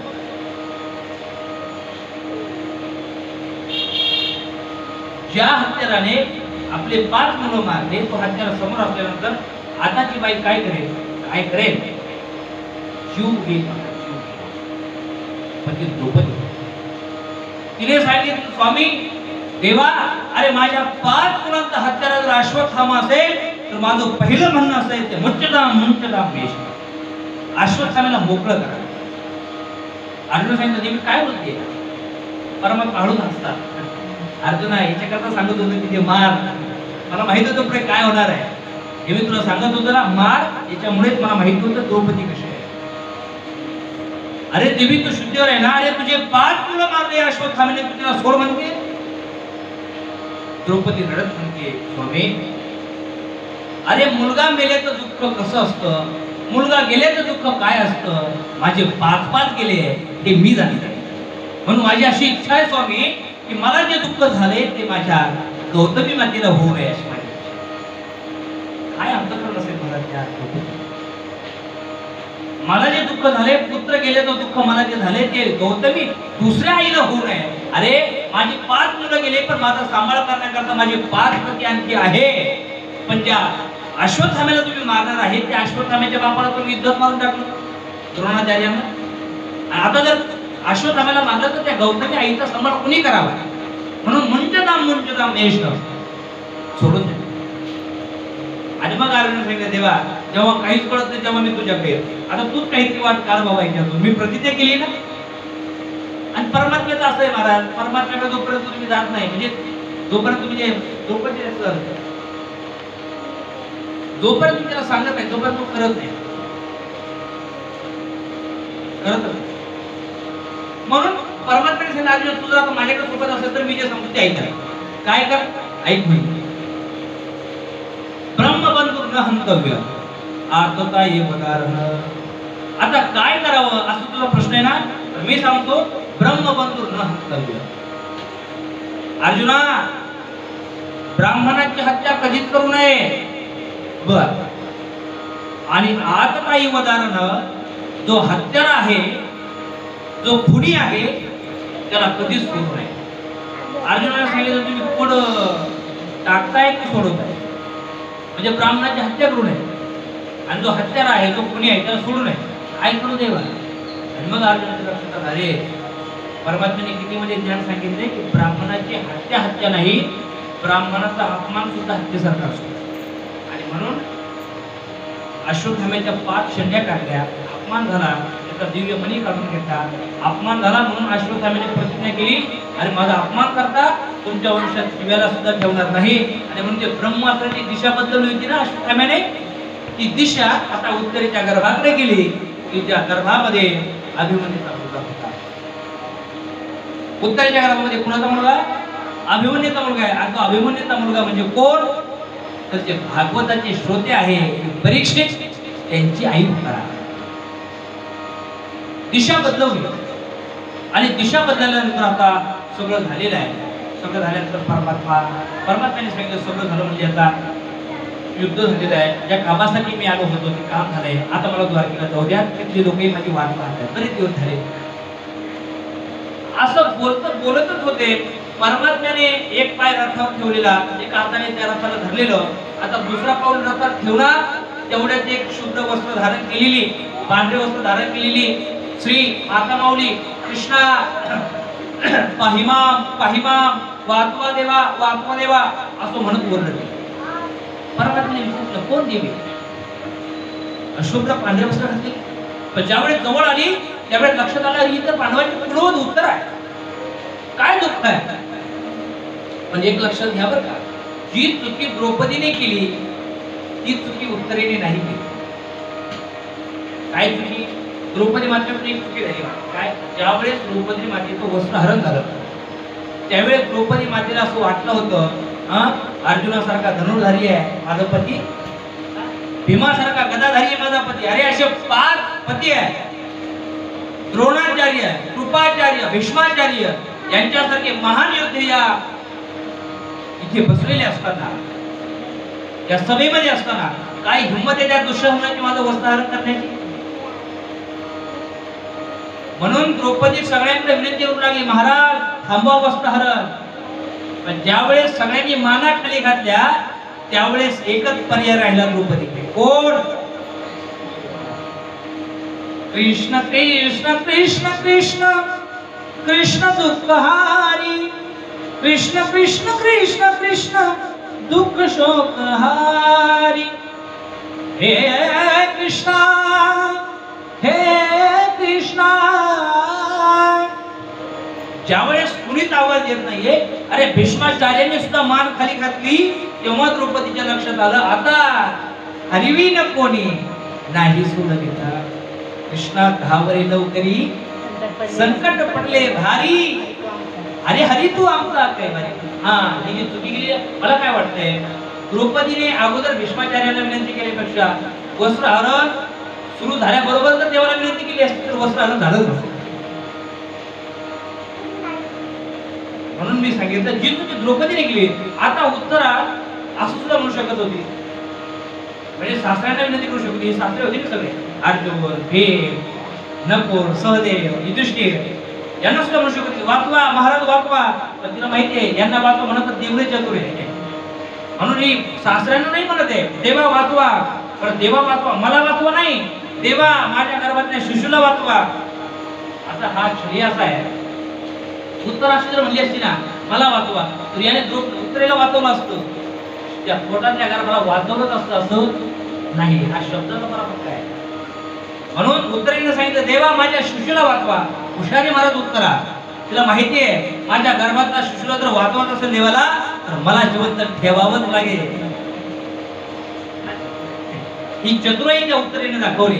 परिणाम असा झाला परमात्म्याने अंगुष्ठ एवढं रूप धारण केलं उत्तरेच्या गर्भामध्ये. म्हणून मी तुम्हाला पहिल्या दिवशी सांगितलं भागवताचा श्रोता आणि भागवताचा वक्ता हे दोघेही सामान्य नाही.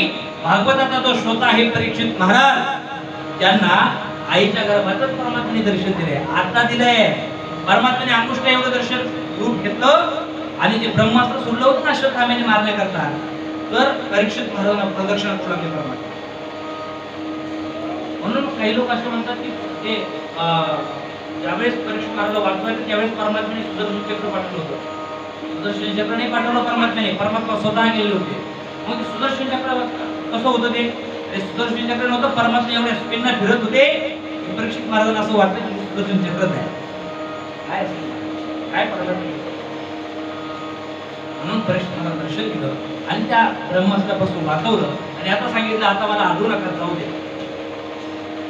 आणि हे सगळं झाल्यानंतर महाराज ज्यावेळेस परमात्मा निघाले त्यावेळेस कुंती माता रडायला तेव्हा देवाने अरे बुवा तुम्ही का रडताय? बुवा म्हणजे आत्या, आत्या तुम्ही का रडताय? कुंती माता म्हणजे परमात्म्याची आत्या आहे. कारण देवा मला रडू याच्यासाठी येते, मला रडायला याच्यासाठी येते की मी विचार करते जर तुम्ही जर आमच्या सोबत नसता तर आम्ही हे जग तुला पाहिलं. तेव्हा अरे आमचे शत्रू बाहेर नाही, आमचे शत्रू घरातच आहे. घरात आहे कौरव म्हणजे कोण आहे? घरात आहे ना. बरं शत्रू कधीपासून आहे? माझ्या मुलांचा जन्म झालेला नव्हता तेव्हापासून शत्रू आहे. अरे लहानपणापासून माझ्या मुलांना वीज देत आहे, लक्षात मारण्याचा प्रयत्न केला, अज्ञातवासामध्ये मारण्याचा प्रयत्न केला. अरे जन्म झाल्यापासून माझ्या मुलांचे शत्रू आमच्या घरात आहे, बाहेर नाही. कधी कधी असं वाटतं जर तू नसता आणि आता ही शेवटचा आमचा उत्तरेचा गर्भ आहे जो अभिमन्यू आहे, तर तेव्हा हे तुझ्यामुळे वाचलाय. तू जर नसता तर कसं झालं असतं? आमचा वंश इथेच थांबला असता. रडू लागला. परमात्म्याने सांगितलं अरे आत्या कशाला देव देव करते? अरे मी तुझा भाता आहे. कोणती मातेने सांगितलं ही भाज्याची जी माया आहे ना ती जरा बंद कर म्हणते. जेव्हा जेव्हा तुला मी देवा देवा म्हणते तेव्हा तू ते भाज्याचं आत्या भाज्यातून आता म्हणजे आमचं म्हणते. पण तू देव आहे, माझ्यासाठी तू देव आहे. परमात्म्याने सांगितलं. परत आग्रह केला देवाने, पण तुमची माझा ऐकला. मग देवाने सांगितलं बुवा आत्या मी तर देव आहे, तुमचं जर असं म्हणणं आहे मी देव आहे, तर माझी अशी इच्छा आहे की तुम्ही काहीतरी मला मागावं, काहीतरी मी तुम्हाला द्यावं. मी देव आहे ना, देव काहीतरी देतो, मग काहीतरी मागा अशी माझी अपेक्षा. काय पाहिजे? कोणती मातेने सांगितलं देवा काहीच नको रे, सगळं दिले. अरे न मागता दिले. कधीच मी तुला काही अपेक्षा केली नाही, तरी तू सगळ्या अपेक्षा पूर्ण केल्या देवा. काही आता मी देव आहे ना, काहीतरी देवा तुला जर द्यायचं असेल तर माझी एकच विनंती आहे, माझ्या जीवनामध्ये असे अगणित दुःख येऊ दे, माझ्या जीवनात दुःख येऊ दे देवा. असं म्हटल्यानंतर कृष्ण परमात्म्याच्या डोळ्यातून अश्रू येतात. वा त्या अरे तुझा जन्म झाला तेव्हापासून तुझ्या जीवनामध्ये दुःख आहे. अरे तुझा जन्म कुठे झाला, तुझा सांभाळ कोणी केला? अरे जो नवरा मिळाला त्याच्यासोबत लग्न झालं, तो कोणी होता, त्याला पोट झालेलं. अरे तरुणपणात जो मृत्युमुखी झाला, जे पुत्र झाले त्या पुत्रांचे हत्यारे आहे, शत्रू आहे, ते घरातच आहे. आतापर्यंत दुःख झेलती येते आणि आता मागण्याची वेळ आली तर दुःख मागते का? तुमची माता रडते. आणि रडत असताना देवाला विनंती करते, देवा मी दुःख याच्यामुळे मागते की आतापर्यंत माझा अनुभव आहे, जेव्हा जेव्हा मला दुःख प्राप्त झालं तेव्हा तेव्हा तू माझ्या सोबत आहे. देवा तू सोबत असेल तर आगे रागवत नाही असू का तिने विठ्ठल नाही बोला. अरे ज्या सुखामध्ये तू आमच्या सोबत नसेल अशा सुखाला आग लागते. नको बरं, अशा सुखाला आग लागते देवा. दुःखामध्ये तू आमच्या सोबत असतो ना, मग ते दुःख मला चालतंय. मग आता देवाचा अंतर्गत पिवायला गेलं त्याला आपण इमोशनल म्हणतो आपण इंग्लिशमध्ये ना. आणि मग देवाने सांगितलं आता माझी अशी इच्छा आहे की थोडंसं राहावं. द्वारकेला झाले कॅन्सल आणि मग घरी आले. घरी आल्यानंतर रात्रीचा वेळ एक दिवस युधिष्ठिर महाराज कोपऱ्यात बसलेले रडत होते. परमात्मा तिथे गेले. काय झालं दादा? अरे कृष्णा याच्या वेळेस सुरू होतो दुर्योधनाची दुष्योधनाच्या बायका हे शुभ्र वस्त्र घालून माझ्या दर्शनासाठी येतात ना, त्यावेळेस फार वाईट वाटतं रे कृष्णा. कशात? मला असं वाटतं की यांचा हत्याला मीच आहे, म्हणजे यांच्या पतींना यांच्या स्वामींना मारणारा कोण आहे? मीच आहे. यांच्या पतींना मारून मी राहायचं झालोय. वाईट वाईट. देवाने सांगितलं दादा ही त्यांची भोग आहे, हे ठरलेलं आहे, विधिविधान आहे, तुम्ही काय चिंता करता? पण देव समजून सांगायचे पण युधिष्ठिर दादाला ते कळत नव्हतं. त्याचं कारण असं होतं, उद्देश असतो ना, उद्देश हा उद्देश पांढऱ्या गाडीवाल्यांचा चांगला असतो. त्याचं वय लहान काय आहे? अर्जुन परमात्म्याचा ऐकायचा का? कारण अर्जुन परमात्म्यापेक्षा लहान होता आणि युधिष्ठिर काहीच गोष्टी ऐकत नव्हते परमात्म्याच्या. त्याचं कारण असं होतं की युधिष्ठिर हे परमात्म्यापेक्षा मोठे होते. काय करावं? दादांना काही समजत नाहीये म्हणून परमात्म्याने विचार केला यांना जर उपदेश घेत असेल तर यांना एवढ्या दाढीवाल्यांकडे न्यावं लागेल. एवढ्या दाढीवाली म्हणजे भीष्म पितामह, जे मानाचे श्री होते. 5 पांडव आणि द्रौपदी मातेला घेऊन परमात्मा रणभूमीवर गेले की ते भीष्म पितामह बाणेच्या शेवर पडलेले होते. नमस्कार केला. काही राजाचा कोणता धर्म आहे, राजाने कसं वागलं पाहिजे, राजाचे काय कर्तव्य आहे याचं शिक्षण घेण्याकरता प्रशिक्षण घेण्याकरता. आणि म्हणून तिथे गेल्यानंतर परमात्मा भीष्म पितामहांच्या उशेशी डोक्याकडून आणि 5 पांडव पायाकडून गेले, नमस्कार केला. काय पाहिजे? हे ज्ञानाच्या गोष्टी. आणि म्हणून पितामह भीष्माने ज्ञानाच्या गोष्टी सांगितल्या. दान धर्मान, राज धर्मान, मोक्ष धर्मान विभागशः, श्री धर्मान, भगवत धर्मान, समासयो संयोगतः. राजाचा धर्म आहे दान. दान धर्म, राज धर्म. राजाचा कोणता धर्म आहे? दान. मोक्ष धर्म, राजाचं हेही कर्तव्य आहे की त्यांनी मोक्ष मिळण्याकरता नामचिंतन केलं. श्री धर्म, राजाचा हा धर्म आहे की ज्या राजाच्या राज्यामध्ये कोणत्याही स्त्रीचा अपमान होऊ नये, राजाकडूनही होऊ नये आणि राजाने कुणाकडून होऊ देऊ नये. श्री धर्म.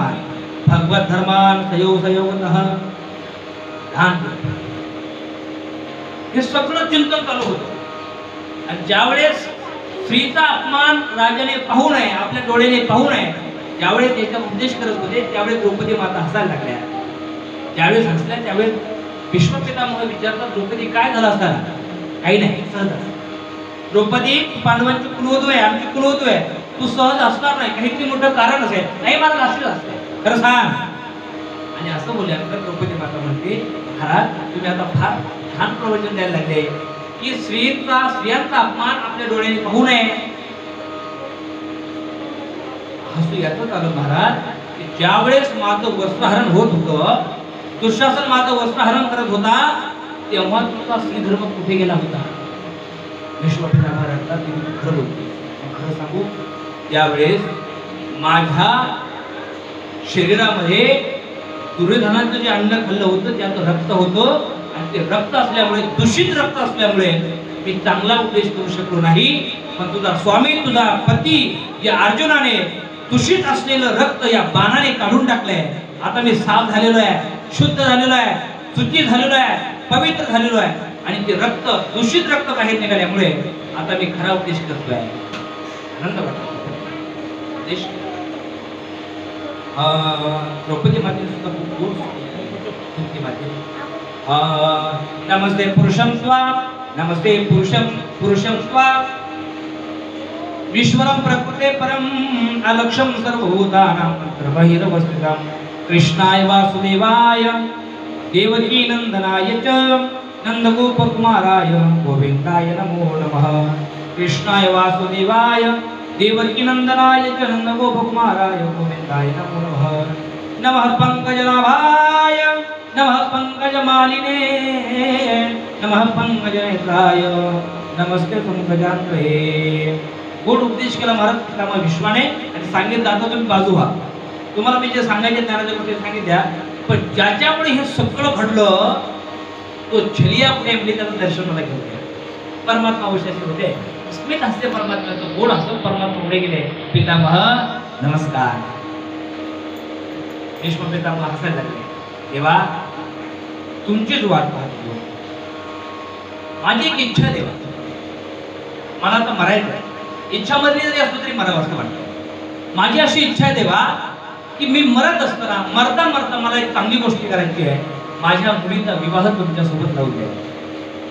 परमात्मा काही क्षण पुढे थांबले, विचार करणे. तुमची मुलगी, तुम्ही तर अखंड ब्रह्मचारी आहात ना, भीष्मपितामह ब्रह्मचारी आहे, तुमची मुलगी कशी? त्यावेळेस भीष्मपितामह सांगतात, माझी मुलगी म्हणजे कोणती? बुद्धिरूपी मुलगी. माझी जी बुद्धिरूपी मुलगी आहे त्या मुलीचा विवाह म्हणजे पहा, दुर्योधन मरता मरता म्हणतो त्यांचं एक जरी मेला तरी चांगलं होईल. ही बुद्धीच आहे, ही दुर्योधनाची मुलगीच आहे. आणि आता अश्वत्थाम्याची बुद्धिरूपी मुलगी पहा, आपले भीष्मपितामहांची बुद्धिरूपी मुलगी पहा. भीष्मपितामह सांगतात, मरता क्षणी माझ्या मुलीचा विवाह तुमच्या सोबत लावा. म्हणजे माझी बुद्धी मरता क्षणी तुमचं चिंतन माझ्या बुद्धीने करावं असा त्याचा भाव.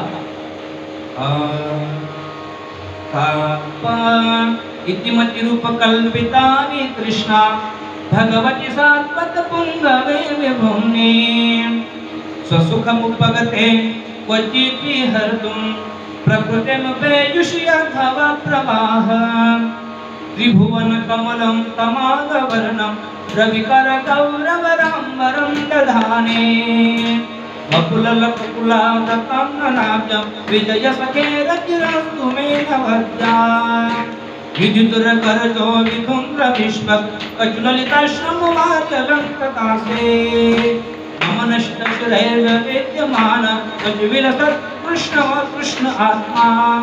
स्तुती अनेक श्लोकामध्ये गायलेली आहे. या स्तुतीमध्ये परमात्मा भीष्मपितामह सांगतात, इतिमती, मती म्हणजे बुद्धी, इति माझी बुद्धी, इतिमती रूप, माझी मुलगी अशी तशी नाही, या रूपवान आहे. इतिमती रूप कल्पिता कृष्णा. अरे माझी मुलगी कशी आहे? रूपवान आहे. कृष्णा, तिची तृष्णा नाहीशी झालेली आहे. भगवती सात्वते, आणि अशी रूपवान, शीलवान, गुणवान माझी मुलगी. तिच्यासाठी पती कसा पाहिजे? मग त्यासाठी पती तुझ्यासारखा चांगला आहे. तूच हिच्यासाठी पती योग्य आहे म्हणून विचारे त्रिभुवन कमलम कमाल वर्णन रविकर. अरे देवा, तुझी कृपा जर असेल तर पांडवेला पांडव हा भाऊसागर कसे तरून गेले. एवढा भयंकर मोठा भाऊसागर आहे, पण ते कसे तरून गेले अगदी सहज. तशा गाईच्या खुरामध्ये पाणी तुंबलेलं असतं. गाईच्या खुरात पाणी तुंबलेलं आहे, तर गाईची खूर ओलांडून जाण्याकरता किती कष्ट घ्यावे लागतात. गाईची खूर आहे ना, गाईच्या खुरातलं पाणी आहे, आता याला ओलांडून जाण्याकरता काय कष्ट घ्यावे लागतात. तर काहीच नाही ना, सहज जातो ना. म्हणजे गाईच्या खुरात जसं पाणी तुंबलेलं सहज ओलांडून जातो, तिथं मग भीष्म सांगतात तुमची कृपा जर असली ना देवा, तर माणूस जशी गाईची खूर आहे तसं त्याच्यासाठी भाऊसागर आहे. एवढा मोठा भाऊसागर आहे, पण तुमची जर कृपा असेल तर ते गाईच्या खुरातलं पाणी आहे एवढं सहज शिकते. इतना तो करना स्वामी जब प्राण तन से निकले. गोविंद नाम लेकर, गोविंद नाम लेकर जब प्राण तन से निकले. इतना तो करना स्वामी जब प्राण तन से निकले. श्री गंगा जी का तट हो, यमुना का वंशीवत हो. श्री गंगा जी का तट हो, यमुना का वंशीवत हो. मेरा सावरा निकट हो, तब प्राण तन से निकले. काय प्रार्थना आहे महाराज पितामह भीष्म. अरे माझा प्राण तेव्हा जावा माझा परमात्मा माझ्या समोर असावा. गोड स्तुती केली, सांगितलं देवा आता मला काय.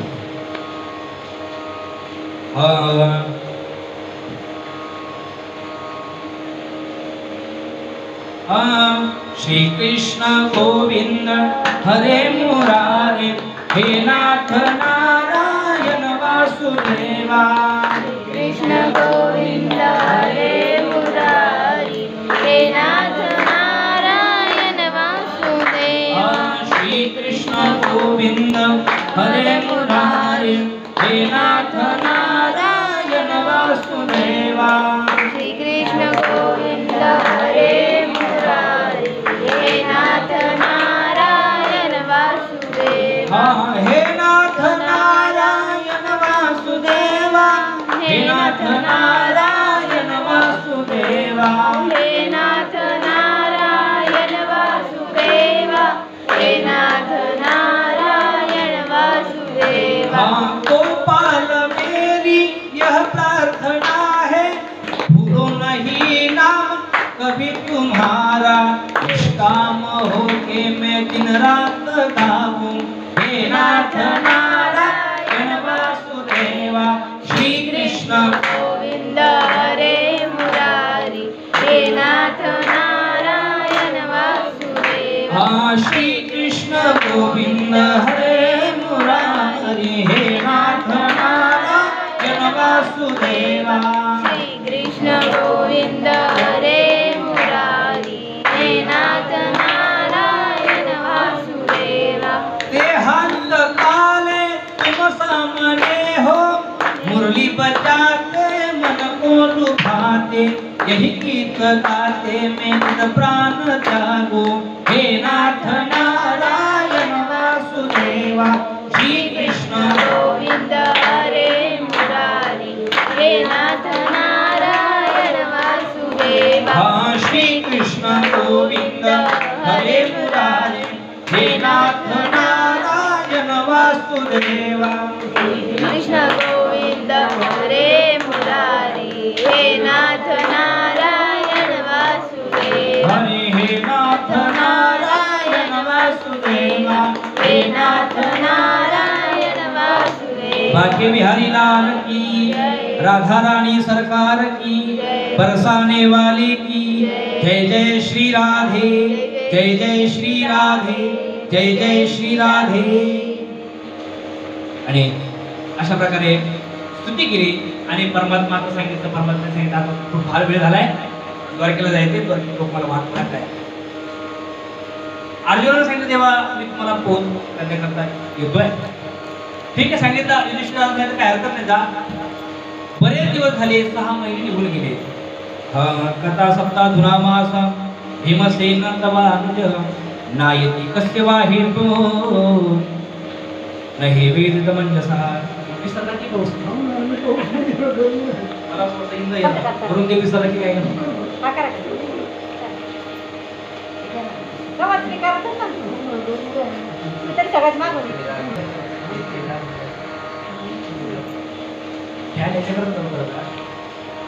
दिवायचं पाहत आहे आम्हाला विकास झाली ना होऊ नये याचा किती दिवस थांबतोय ते नाही झाले तरी झाले ठीक आहे मग आता करत आहे ना फॅन करू पाहिजे चित्त लागत आहे चला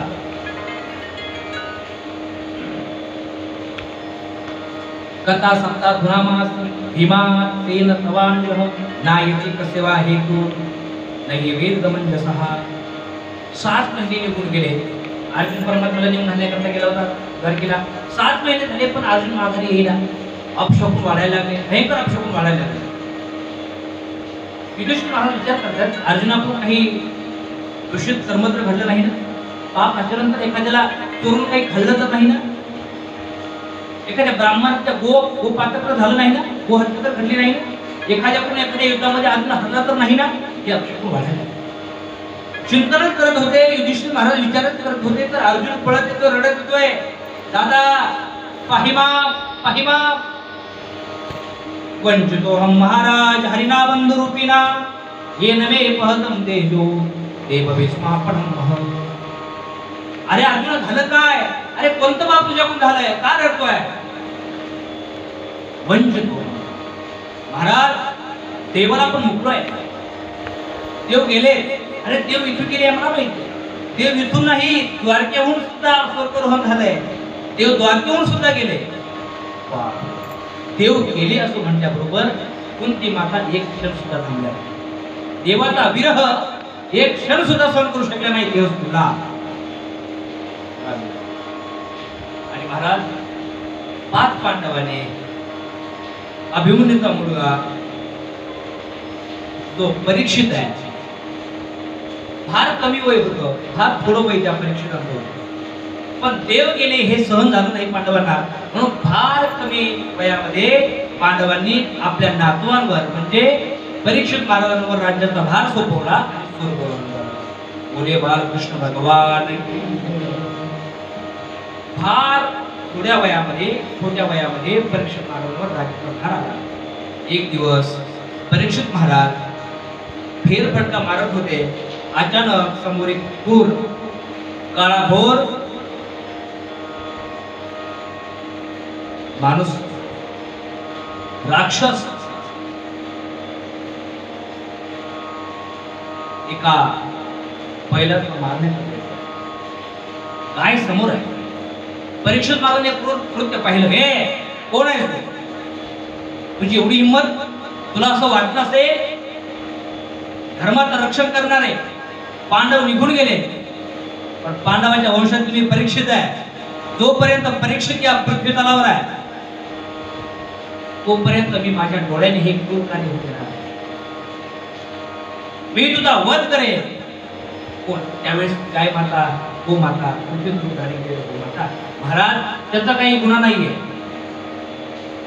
अरे तो बैल एकाच पायावर उभा आहे त्याचे 3 पाय अगोदरच गेलेले आहे कसं काय शक्य आहे महाराज ते शक्य असं आहे की पहिल्याचे 4 पाय म्हणजे 4 धर्म आहेत एकाच पायावर उभा राहिलाय म्हणजे तो नामस्मरणावर उभा आहे आम्ही ते सांगतोय की तो पाय तोडतोय तो क्रूर राक्षस त्याचा काही गुन्हा नाही महाराज ही सृष्टी आहे जे असतो होणार कोण आहेस तू असं म्हणल्यानंतर महाराज मी कली आहे कोण आहे तुझी एवढी हिंमत की माझ्या राज्यात तुझे अपमान केलाय चालता हो मारण्याकरता उठले महाराज परीक्षित महाराज त्यावेळेस तो कली महाराज शरण आला आणि क्षत्रियांचा धर्म आहे तो शरण येतो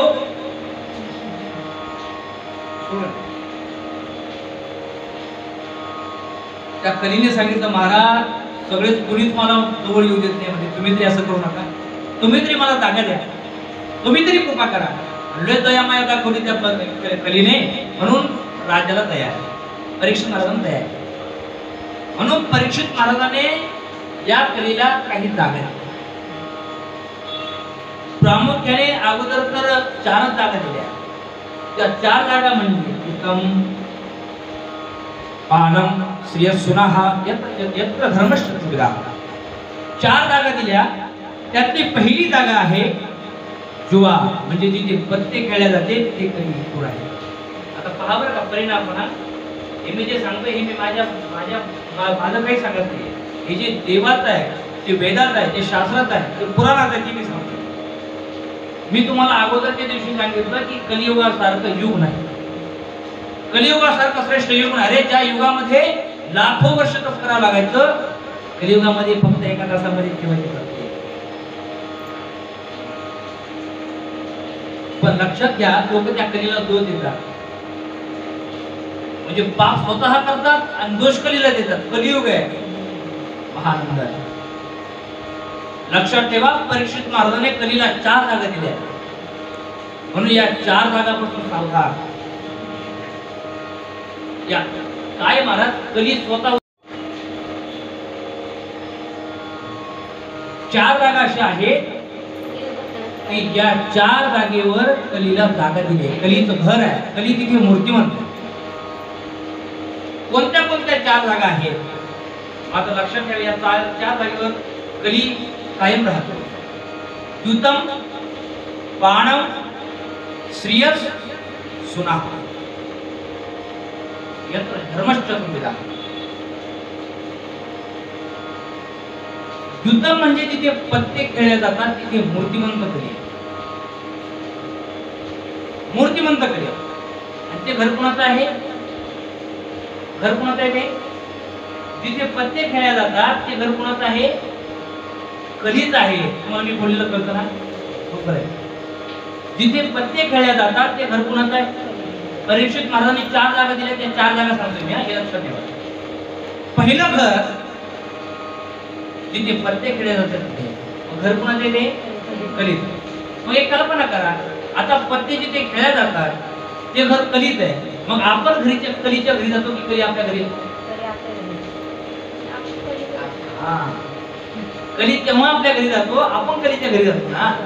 ते सांगितलं कलीचा काही इमानदार कोण नाही. जेव्हा तुम्ही त्याच्याकडे जा तेव्हा मग तू येणारच नाही. दुसरी जागा आहे तिथं पान, तिथे मदिरापान केलं जातं. मदिरापान म्हणजे दारू. जिथे दारू पिल्या जाते तिथे मूर्तिमंत कली आहे.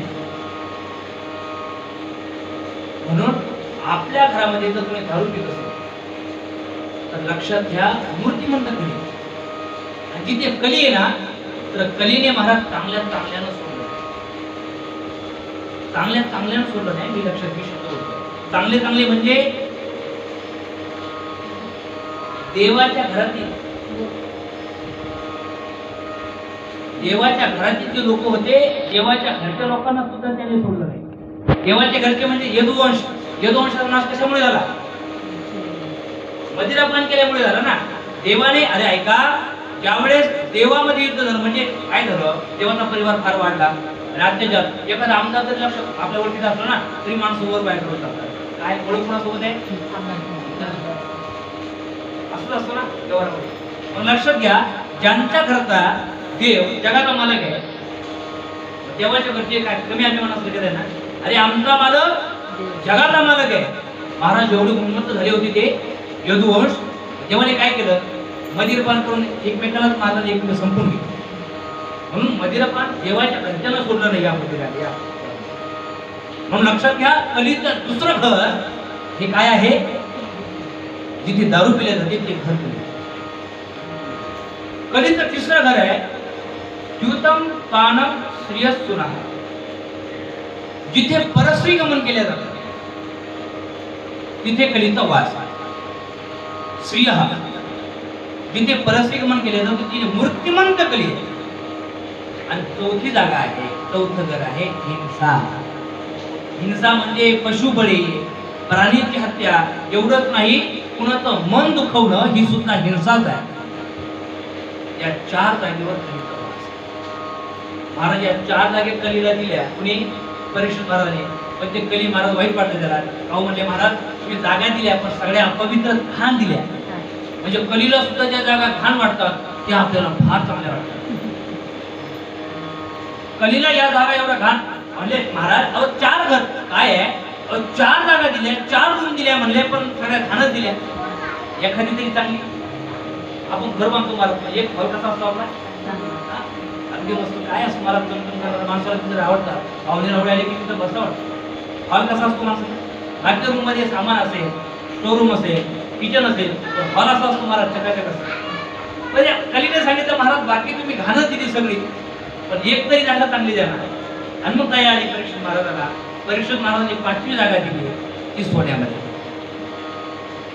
कलीत आणखी कुठे जागा दिली? सोनं म्हणजे सुवर्ण. सोन्यामध्ये कुणाचा वास आहे? कलिता. म्हणून आता कथा झाली की मला द्या. अरे महाराज सोन्यामध्ये कुणाचा वास आहे? कलिता वास. म्हणून ज्या सोन्यामध्ये कलिता वास आहे ते सोनं जर तुम्ही गळ्यात धारण करत असाल तर लक्षात घ्या सुख समृद्धी समाधान मिळू शकतो. आता इथे प्रश्न असा निर्माण होतो की सोन्यामध्ये कलिता वास म्हणता पण सोनं तर पवित्र सांगितलंय. सोनं पवित्र आहे का? अंगावर सोनं असावं. रोज सोन्याने आंघोळ व्हावी. सोन्याच्या पाण्याने सोन्याचं पाणी अंगावर घ्यावं. पवित्र आहे. तुम्ही म्हणता कलिता वास पाणी असं दोन कोणाने बोलतात. आज तसंच आहे. सोन्यामध्ये कलिता वास आहे का सोन्यामध्ये पवित्र आहे देवाचा वास आहे? महाराज इथे परीक्षित महाराजांनी सोन्यामध्ये कलिता वास सांगितलं. काळजी करू नका. देवाने गीतेमध्ये सांगितलंय धातूनाम अस्मिकांचना. धातूमध्ये सोन्यामध्ये मी आहे हे देवाने सांगितलं. मग आता प्रश्न असा येतो सोन्यामध्ये नेमके कली आहे की सोन्यामध्ये देव आहे? तर सोन्यामध्ये कलीही आहे आणि सोन्यामध्ये देवही आहे. कोणत्या सोन्यामध्ये कली आहे आणि कोणत्या सोन्यामध्ये देव आहे हा विचार करायचा प्रश्न. जे सोनं धर्माने कमवलेलं आहे, जे सोनं धर्माने कमवलेलं आहे त्या सोन्यामध्ये साक्षात देव आहे. धातूनाम अस्मिकांचना. आणि जे सोनं टेबलाच्या खालून घेतलेल्या पैशातून केलेलं आहे त्या सोन्यामध्ये काय आहे? म्हणून महाराज सोनं घातलंच पाहिजे असं नाही. कल्पना करा. एकच मणी असावा पण तो धर्माने कमवलेला असावा. ते सोनं पवित्र आहे. ते सुचिता करणार आहे, शुद्ध करणार आहे. पण अधर्माने कमवलेलं सोनं तुम्हाला कधीच सुख देऊ शकत. म्हणून बाकी कथा राहू द्या. या 4 गोष्टी सांगा. दुतम पानम पियत सुहा. कलिता वास आहे. जिथे कलित मी सांगितलं ना कलिता वास जिथे आहे तिथे रावणासारखे नाही राहिले. तिथे देवाचे घरचे राहिले नाही. ते तुम्ही आम्ही कुठे राहू? फक्त 4 जागा सांभाळ. हे 4 गोष्टी सांभाळा महाराज तुम्हाला जीवनात काही कमी पडणार नाही. माझा शब्द आहे. हा शब्द तरी ग्रंथात आहे तर तुम्हाला ग्रंथावर विश्वास नसेल. मी तुमच्या जवळचं काही नाही येणार आहे. तुम्ही माझी ठरू शकता की तुम्ही सांगितलं होतं असं असं करा नाही झालं तिथून पुढचं मी करेल काय करायचं. तिथून पुढचं प्रायश्चित्त मी भोगेल. मी तुम्हाला सांगतो या 4 जागा महाराज आपले कलियुग आणि हे सुवर्णामध्ये दिले. एक दिवस झालं असं की परीक्षित महाराज फेरफटका महाराज निघाला त्यावेळेस टोप घालायचा. कोणता घालायचा? म्हणजे धन होतं कौरवांचं म्हणजे जिंकल्यानंतर जे धन होतं ते मुकुटाच्या ह्याच्यामध्ये गेले आणि नेमका मुकुट परीक्षित महाराजांच्या हातात आला. आता खरोखर शमीक महाराज तपश्चर्या साधना करत होते. आवाज आला नाही म्हणून परीक्षित महाराजांच्या डोक्यामध्ये आता कधीच अपमान केला नव्हता महाराज. पण आता कधी ना असं वाटतं रे कोण करते म्हणले तप करण्याचं. याला असं वाटतं राजा आहे हा खाण्याकरता काही मागेल याचं स्वागत करावं लागेल. म्हणून जीवावर आला आणि तपाचं नाटक करतोय म्हणले. मेलेला सर्प होता फेकला महाराज तळ्यामध्ये निघून गेले. काही मित्र किती होते महाराज त्या शृंग ऋषीचे पळत गेले त्या शृंगाकडे. शृंगा भयंकर कृत्य झाले. काय झाले? अरे तुमच्या पित्याच्या गळ्यात कुणीतरी मेलेला सर्प टाकलाय. महाराज रागीट होते पहिले साधू. त्या शृंगाने तिथे त्या नदीतून पाणी घेतलं आणि संकल्प केला जी कुणी जने कुणी हे क्रूर कार्य केलं असेल 7 दिवसामध्ये तक्षक नावाचा सर्प त्याला ध्वंस करेल. पळत आहे शृंग रडत होते. गळ्यातला सर्प काढला पित्याच्या आणि सर्प काढल्यानंतर शमीक ऋषी जागे झाले. का राहतोय पिताश्री तुमच्या गळ्यात कुणीतरी राजा आहे त्याचं नाव परीक्षित आहे आणि त्याने तुमच्या गळ्यामध्ये मेलेला सर्प अपमान केलाय. परीक्षित नाव ऐकलं महाराज शमीक ऋषीने रडायला लागले. परीक्षित महाराजांसारखा धर्मात्मा राजा या जगात पुन्हा घोडे नाही. धर्माचा धर्मशील राजा आहे. सर्प टाकला तुमच्या गळ्यात. शमीक ऋषीने सांगितलं शृंगा आणि जे कोणतं कार्य झालं असेल ते चुकीने झालं असेल तो राजा असं कार्य कधीच करू शकत नाही. चिंता होती. काय करावं काय करावं चिंता होती. म्हणून एका शिष्याला सांगितलं म्हणजे ऐका महाराजांना ही बातमी सांगा की 7 दिवसामध्ये तक्षक नावाचा सर्प तुम्हाला दंश करणार आहे, तुम्ही मरणार आहात. शिष्याने जाऊन सांगितलं महाराज असं असं झालेलं आहे. परीक्षित महाराजांना लागले, अरे काय कोण दाखवू माझ्या वंशाला? त्या पांडवाच्या वंशामध्ये अरे माग पहिल्यापासून काय आचरण, धर्मात आचरण करणारे, साधूंची सेवा करणारे आहे, साधूचे मानणारे आहे, धर्मात आचरण करणारे आहे, आणि त्यांच्याच वंशामध्ये साधूचा अपमान करणारा परीक्षित काय कोण दाखवा? पण समाधान याचं होतं, अरे आतापर्यंत अनेक मोठे झाले, ज्ञानी झाले, तपे झाले, पण मरण कुणालाच कळालं नाही. अरे मी श्रेष्ठ आहे, 7 दिवसामध्ये मी मरणार आहे, हा एकमेव मी राजा आहे, मला कळालं. पण महाराज सोनं केलं, सोनं. माणसाने सोनं करावं. 7 दिवसामध्ये मरणार कोणालाच कळालंय, मला कळालंय. म्हणून 7 दिवसामध्ये मोक्ष प्राप्त व्हावा यासाठी प्रयत्न केले पाहिजे. राजा होते परीक्षित महाराज, पण राजवैभव त्यागलं, सामान्य कपडे धारण केले आणि संतांना नाही बोलवलं त्यांच्याकडे, साधूंना नाही त्यांच्याकडे बोलवले. परीक्षित महाराज स्वतः साधूंकडे गेले. महाराज विजयमानस्य किं कर्तव्यम, मी 7 दिवसामध्ये मरणार आहे, असं कोणतं कार्य केल्यानंतर 7 दिवसामध्ये मला मोक्ष प्राप्त होईल? कृपा करून सांगा. सांगणार आहे, आज नाही. असं कोणतं कार्य केल्यानंतर मला मोक्ष प्राप्त होईल 7 दिवसामध्ये? कृपा करून सांगा. याचं उत्तर उद्या महाराज श्री कृष्ण देत आहेत. आणि आता इथून पुढे परीक्षित महाराजांना मोक्षाची कथा सुरू होणार आहे. कृष्ण परमात्म्याने सुद्धा दिलाय. हे आपण उद्याच्या भागात आरती